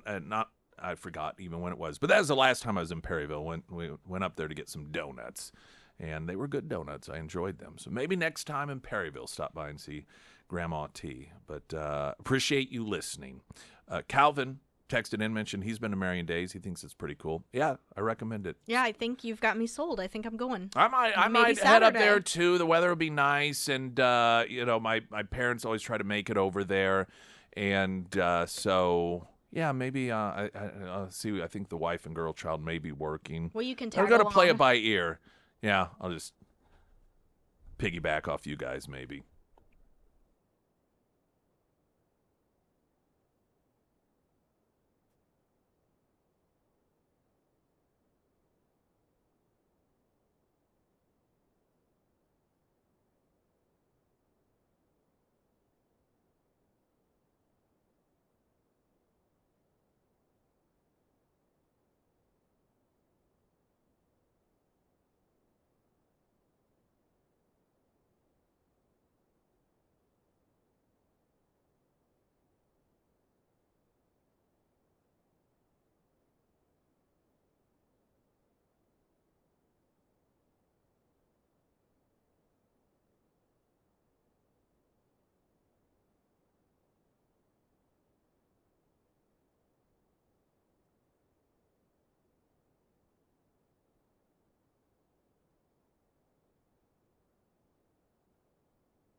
What? Somebody. We're talking about Scramblers now having Mexicanville a hot sauce. Uh-huh. And at first I didn't know exactly what this meant, but they said Hillary Clinton won't have to sneak hot sauce in there. And I forgot that was one We of. did always put it in our purse. But doesn't that go back to what we're talking about? How Democrats right now are trying to mimic what they think people perceive as manly. And Hillary Clinton, when she was running for president, goes on that. Well, it was on Charlemagne's show, Charlemagne the God, and asked, so what's one thing you always keep in your purse? And she said hot sauce, because that's what pandering. black people do. I mean, it's it's just awful. So yeah. If Hillary visits Scramblers, she won't have to use her own hot sauce. She can breathe easier. That's right, because she can have that Mexican Villa hot sauce. That's right. Well, I want to tell you about my friends real quick over at Foreman Mechanical Heating and Air. The hot days are here. They are here to stay this week in the Ozarks. And if your AC is not working the way that it should, whether you are at work or you are at home, I want to recommend Russell and his team. Like I mentioned, the Foreman team does residential and commercial services, and they also have a 24/7 emergency line in case a problem pops up after those normal business hours. They're great to work with. I've used them throughout the years. Most recently, I had them upgrade my unit, and I couldn't be happier with the work that they've done out at my home. So whether you need an AC tune-up, a service repair, or maybe you're like me, maybe it's time to get a new unit, Foreman Mechanical Heating and Air are the go-to guys. You can schedule your appointment today, and you can find all of the contact information for Foreman Mechanical Heating and Air under the Sarah's Endorsements tab at ksgf.com. Bill Maher, of course, he has his show called Real Time on HBO, but he also has his own podcast called Club Random. And it's a video podcast, and he'll invite a different person on, a celebrity, and they just talk about stuff. I like the format of it. Honestly, I've never sat and listened to an entire show, so I don't know if it drags on longer than necessary, but I see clips that end up making the rounds because of something significant that was said. And one of those that is making the rounds now, I said he has celebrities on. Largely they are celebrities, but this was a podcast with a YouTube host by the name of Brian Tyler Cohen, who's a progressive. I don't know this guy, never heard of this guy, but so he wouldn't necessarily qualify as a celebrity, but more a progressive activist. And this is Bill Maher talking about the issue of Trump tariffs. Now, I remember along with probably most people, were saying at the beginning, by the 4th of July, somebody had to think how the country the economy was going to be tanked by then. And I was kind of like, well, that seems right to me. But that didn't happen. Now, it could happen tomorrow. I'm just saying that's reality. So let's work first from the reality of that, not from I just hate Donald Trump. Because that's boring and doesn't get us anywhere and leads you to dishonesty. Because the truth is, I don't know what his strategy is. But look, the stock market is at record highs. I know not everybody lives by the stock market, but I also drive around. I don't see a country in a depression at all. I see people out there just living their lives. And I would have thought, and I got to own it, that these tariffs were going to sink this economy by this time, and they didn't. Now, that's nice. And I'm not overly surprised to hear it from Bill Maher, because Bill Maher, and I don't even think it's fair to say increasingly, perhaps he's always been this way, is willing to recognize the truth when it occurs. His assessment of things, his opinions of things, I obviously disagree with to a large degree. But when there are certain realities, he doesn't pretend because he hates Donald Trump or Republicans that reality isn't reality.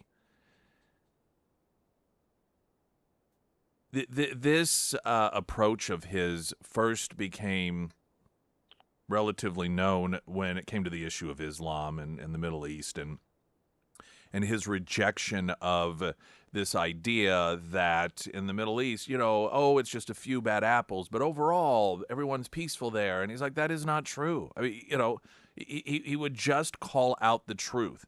Oh, well, Islam isn't necessarily anti-woman. Women choose to dress that way. That is not true, he would say.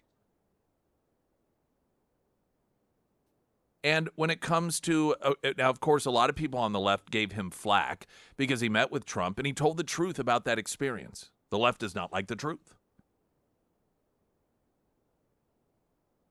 When it comes to the issue of tariffs, he's just accurately describing exactly what is going on, and he's admitting he was wrong. And it's not as if he's in the minority on this in terms of being wrong. All of the experts were wrong. We played audio of Stephen Moore, who's a Trump supporter, a Republican, who was totally against the tariffs because of what he felt would be the damaging effect of it. And he's admitted, I was wrong on this thing. Now, of course, it's probably a little easier for him as a Trump supporter to admit that he was wrong. But for somebody like Bill Maher, but this is what we need in this country. And it isn't because Bill Maher, quote, agrees with Donald Trump. It's because he's recognizing the truth. Is that too much to ask that we get back to that?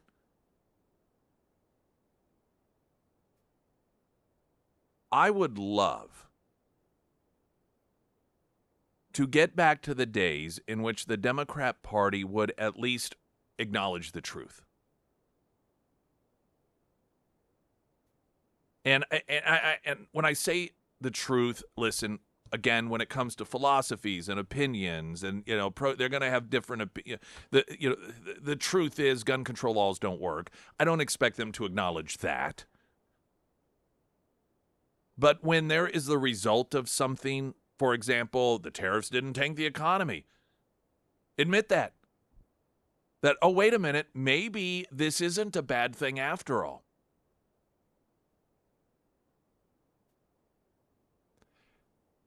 Democrats have shifted from a party that had a set of political beliefs. But if there were certain issues that they were in agreement with the Republican Party on, okay, that's cool. They've shifted from that to a political party that defines itself as being against whatever it is that the Republican Party is for. And that's what defines them. That's why it is that they at times take such absurd positions, because what did Donald Trump say? Okay, we're going to say the opposite. It doesn't matter how absurd it is. This is how on a number of issues they end up in the 20% of the 80-20. Oh, Republicans think that girls shouldn't be forced to compete against boys. Well, we're going to take the opposite side because Republicans are bad. Oh, Republicans are against sex change operations for 8-year-olds. Well, by gosh, we're going to be opposed to that position, and we're going to call them extremists.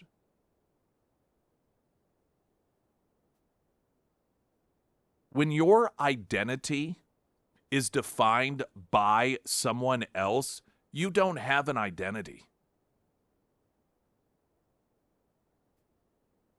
When your entire makeup as a political party is completely dependent on whatever the opposition does or says, then you're nothing of substance. You're just a reaction. And this is part of the problem that the Democrat Party right now is dealing with, and they don't understand that.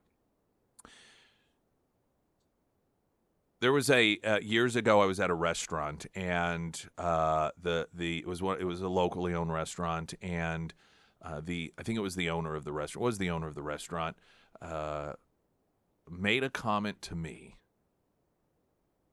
about how his goal, he said, my goal is just to take out, and then he mentioned another restaurant that he saw as a competitor.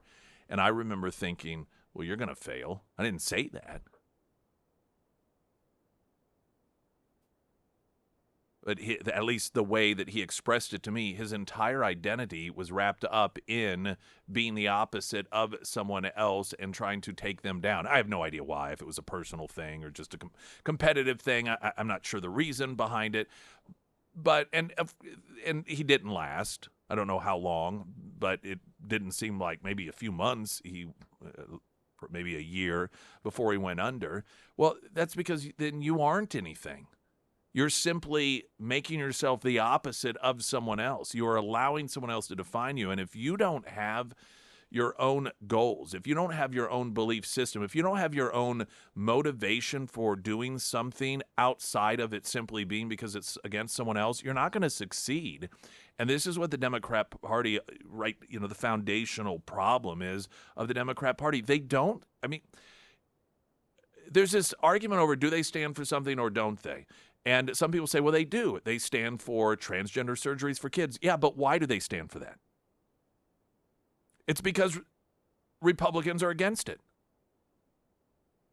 Well, they stand for, pronouns. Why? Well, because it's something that Republicans are against. And they may want to deny that, but can you tell me any issue at this point that you agree with Republicans on anything? Those two issues I just listed, those used to be issues that Democrats and Republicans agreed with. There was no division or discussion about whether or not kids should have sex change operations. Everyone was on the same page, Republican or Democrat. Competing in sports, even border security is an issue. Everyone was on the, should they get driver's license? I remember Hillary Clinton, when she was running for the Senate in New York, railed against illegals getting driver's license. I also remember Hillary Clinton railing against people who supported gay marriage when she was a U.S. Senator. There used to be issues that Democrats said, oh, yeah, Republicans, we agree on this. But they have evolved to allowing themselves or choosing to be defined by whatever it is the Republicans are doing, will do the opposite. And that's why on all those issues they switched. I would love to get back to having a Democrat Party in this country that did not define itself as just being the opposite of whatever the other side is doing, and being more like somebody like Bill Maher, who's like, oh yeah, that tariff thing, well, I thought he was wrong, but I guess I was. I got to own that. Especially when it's for the good of the country. Springfield's Talk 104.1, I'm Nick Reed.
Oh, we got a text from Grandma T in Perryville saying thanks to my grandson.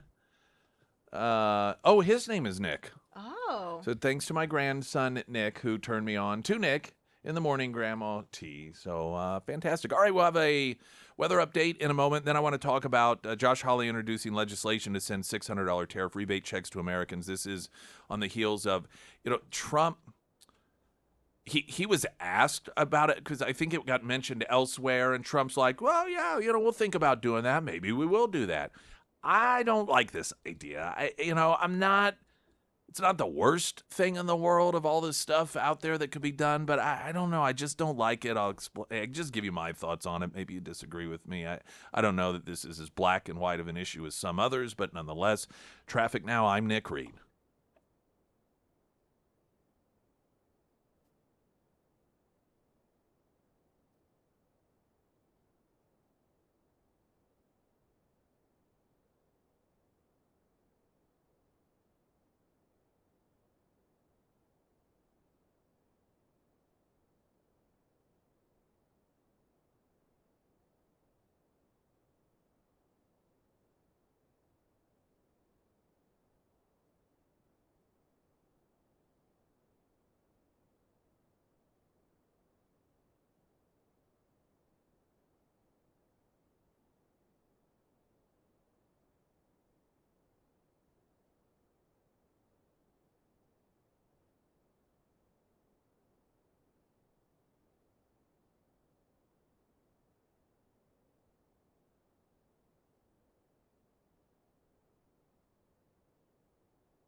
Springfield's Talk 1041, the first alert forecast from Ozarks First meteorologist Tom Schmidt, sponsored by J&S Automotive.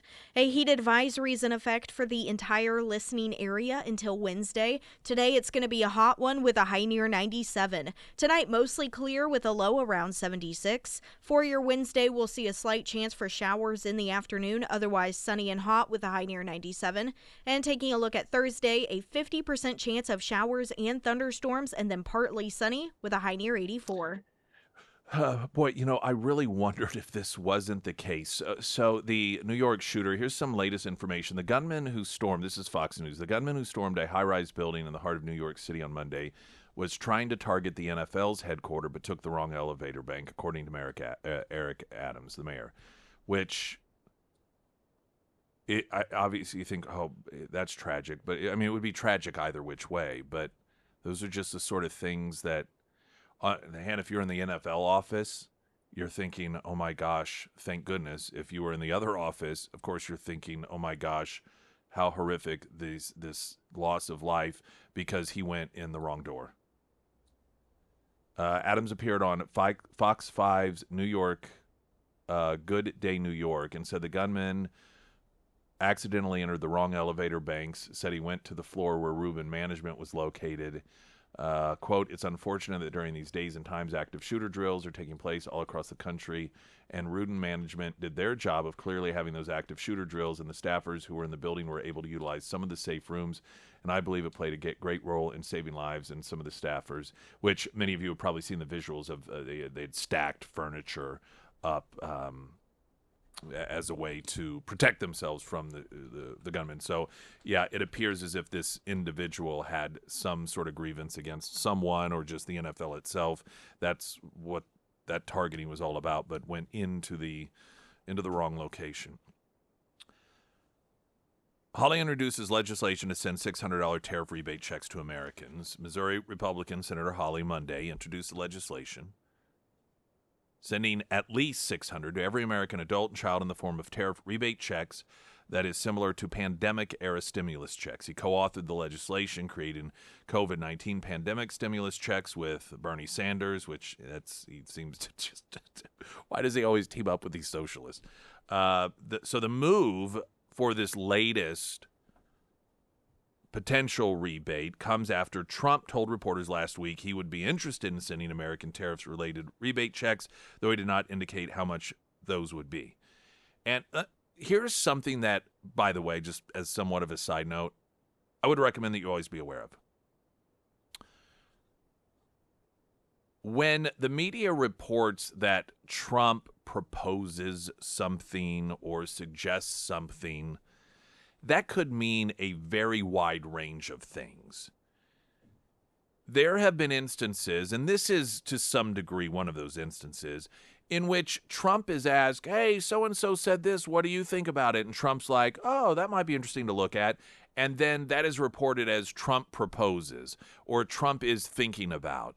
And on one hand, yeah, semantically it may be accurate, but to me, what oftentimes happens is Trump is essentially saying, oh, okay, I'm open to that idea. And it gets reported as if it's something that it's in the works or he wants it to happen, when in fact he's just not writing it off the table. Because this is the thing about Trump that I firmly believe is that he's really open to any idea.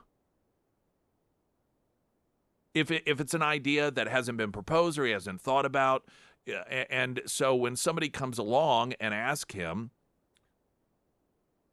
hey, well, what about some sort of rebate check? I think it was the Commerce Secretary or somebody had mentioned this, which is why Trump was asked about it. And he's like, yeah, that's, we're kind of looking at doing that. Maybe it just depends. And so my point is, simply, Trump is the sort of person who will say out loud what he is thinking in the moment. A lot of elected officials, particularly in an executive position, would never reveal or indicate one way or another about some sort of issue unless it was just officially decided. You know what I mean? So past presidents have asked about this, would in all likelihood say, well, that's not something that we've really thought about. We'll have to look into it. But Trump is like, oh, well, yeah, maybe. We'll check it out.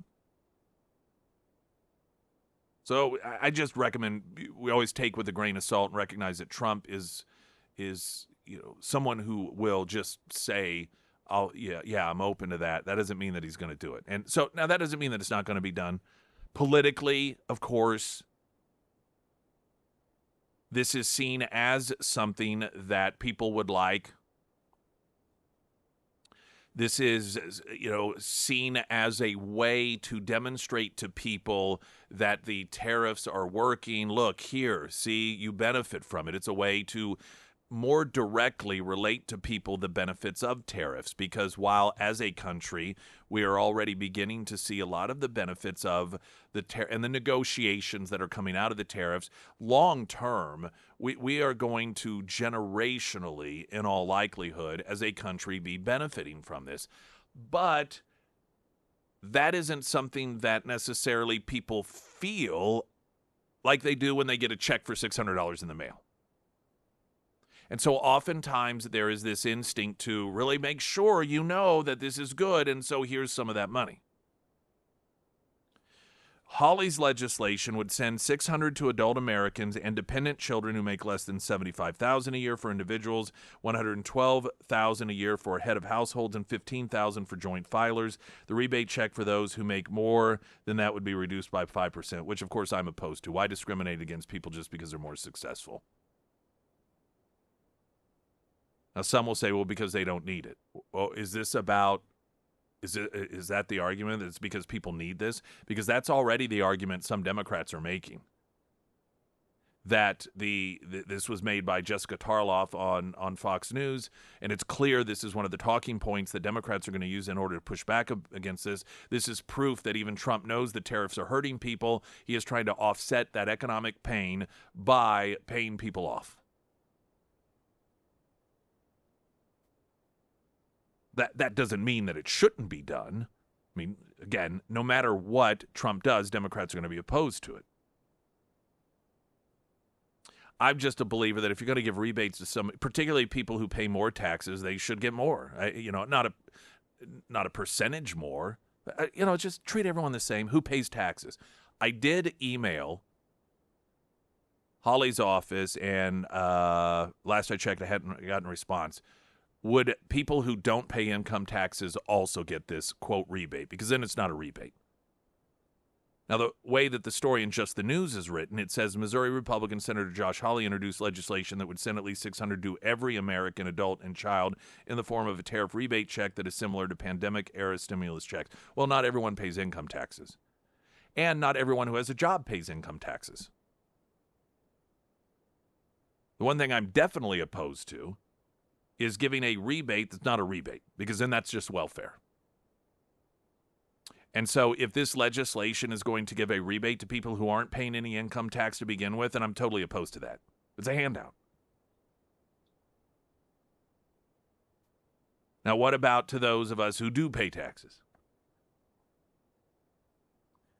If this is something that got passed, wouldn't be the sort of thing that I'd stay up at night thinking about. But I don't like it. Pay down the debt. And it's not that I couldn't use it. I'm not going to pretend as if, it wouldn't be nice to have $600 or $1,200, family, a little extra, pay off this, pay off that. But man, it's just like we are in such a dire situation when it comes to fiscal irresponsibility here. It just seems to me that it's similar to, you finally are working on getting yourself back on track. You come up with this plan, whether it's good or bad, that's supposed to start paying. And then all of a sudden you have some unexpected income coming in. And instead of using it to pay off your credit cards, you're going to go out and buy something else. It's like, that's not fiscally responsible. I would much rather all of that money go to pay down the debt, because that's for us to see. That's our debt. And to me,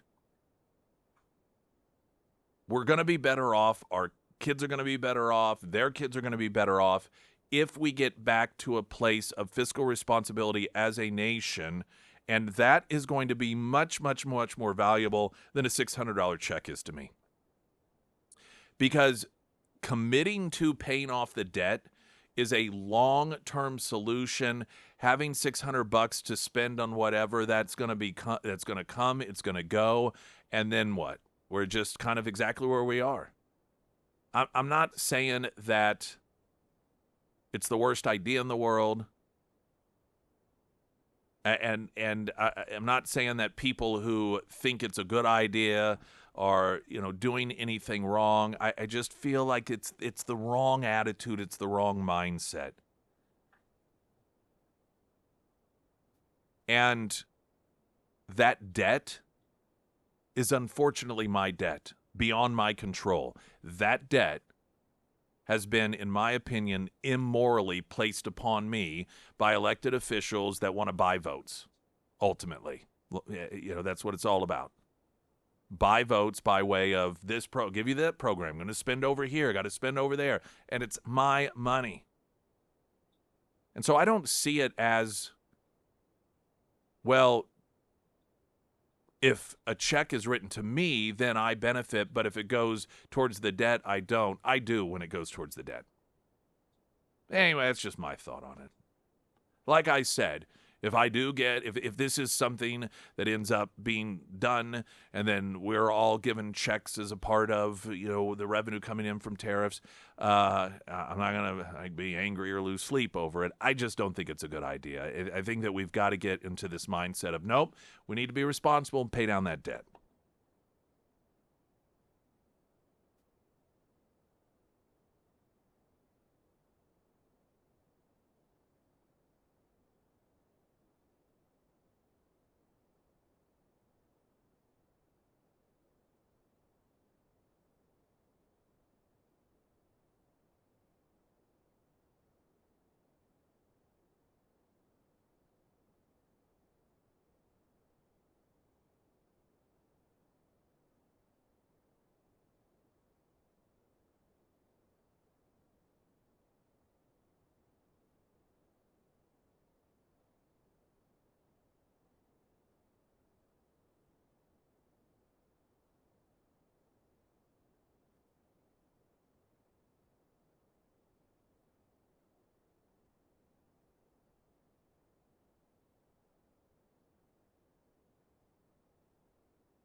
Pinnaker Honda, this is what Alexandria had to say. Baylor.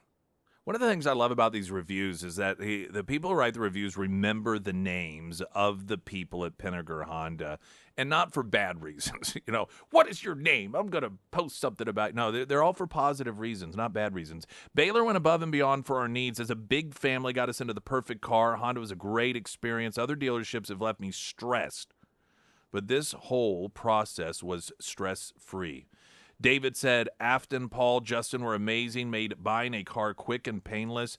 Mr. W saying, even in a tough economy, every person in here will treat you well and will work with you to the best of their abilities. This was my first purchase through a dealer, and Jennifer Moore, along with Miss Bailey, were vital parts to me getting a great car at a great price with my bank.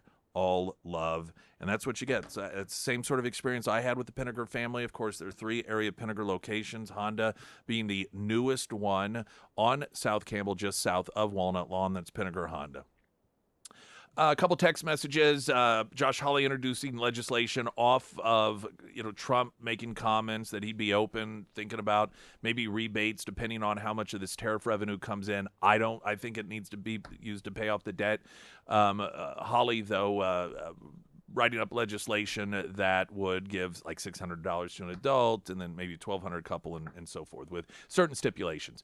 Can we please get a better candidate than Hawley? I don't care how good he looks questioning people. The guy's not conservative. And others saying they need to stop calling him a Republican. Do me a favor, Josh. Make the check out for $599.99 so it doesn't come with a 1099 IRS form. Another, Senator Hawley needs to question witnesses in committee, but never oppose any legislation. Well, a lot of anti-Hawley stuff here. Hawley looks more like a Democrat every day. Another saying, I agree with you, Nick, on the issue of paying down the debt. And another, I was texting pay down the debt to help our children and grandchildren. As Nick was saying, pay down the debt. I also believe it would be interesting to see polling on this amongst Trump supporters. And I don't believe Trump is sold on this idea. Again, I think he was asked about it, and he's kind of open to it.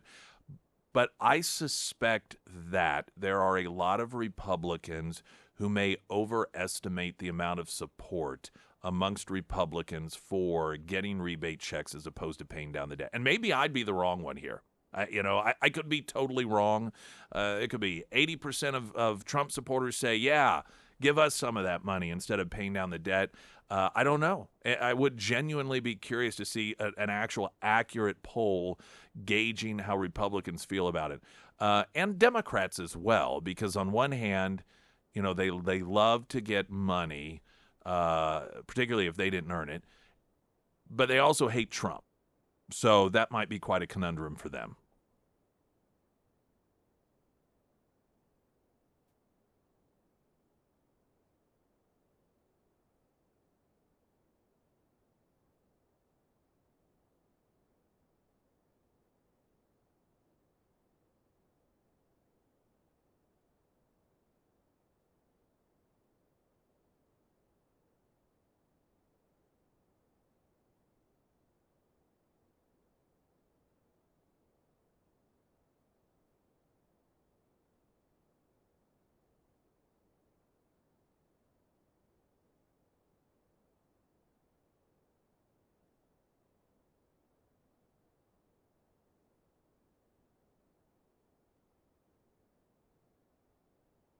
Sarah Myers, everyone. Thank you. The Pyramid Roofing Company.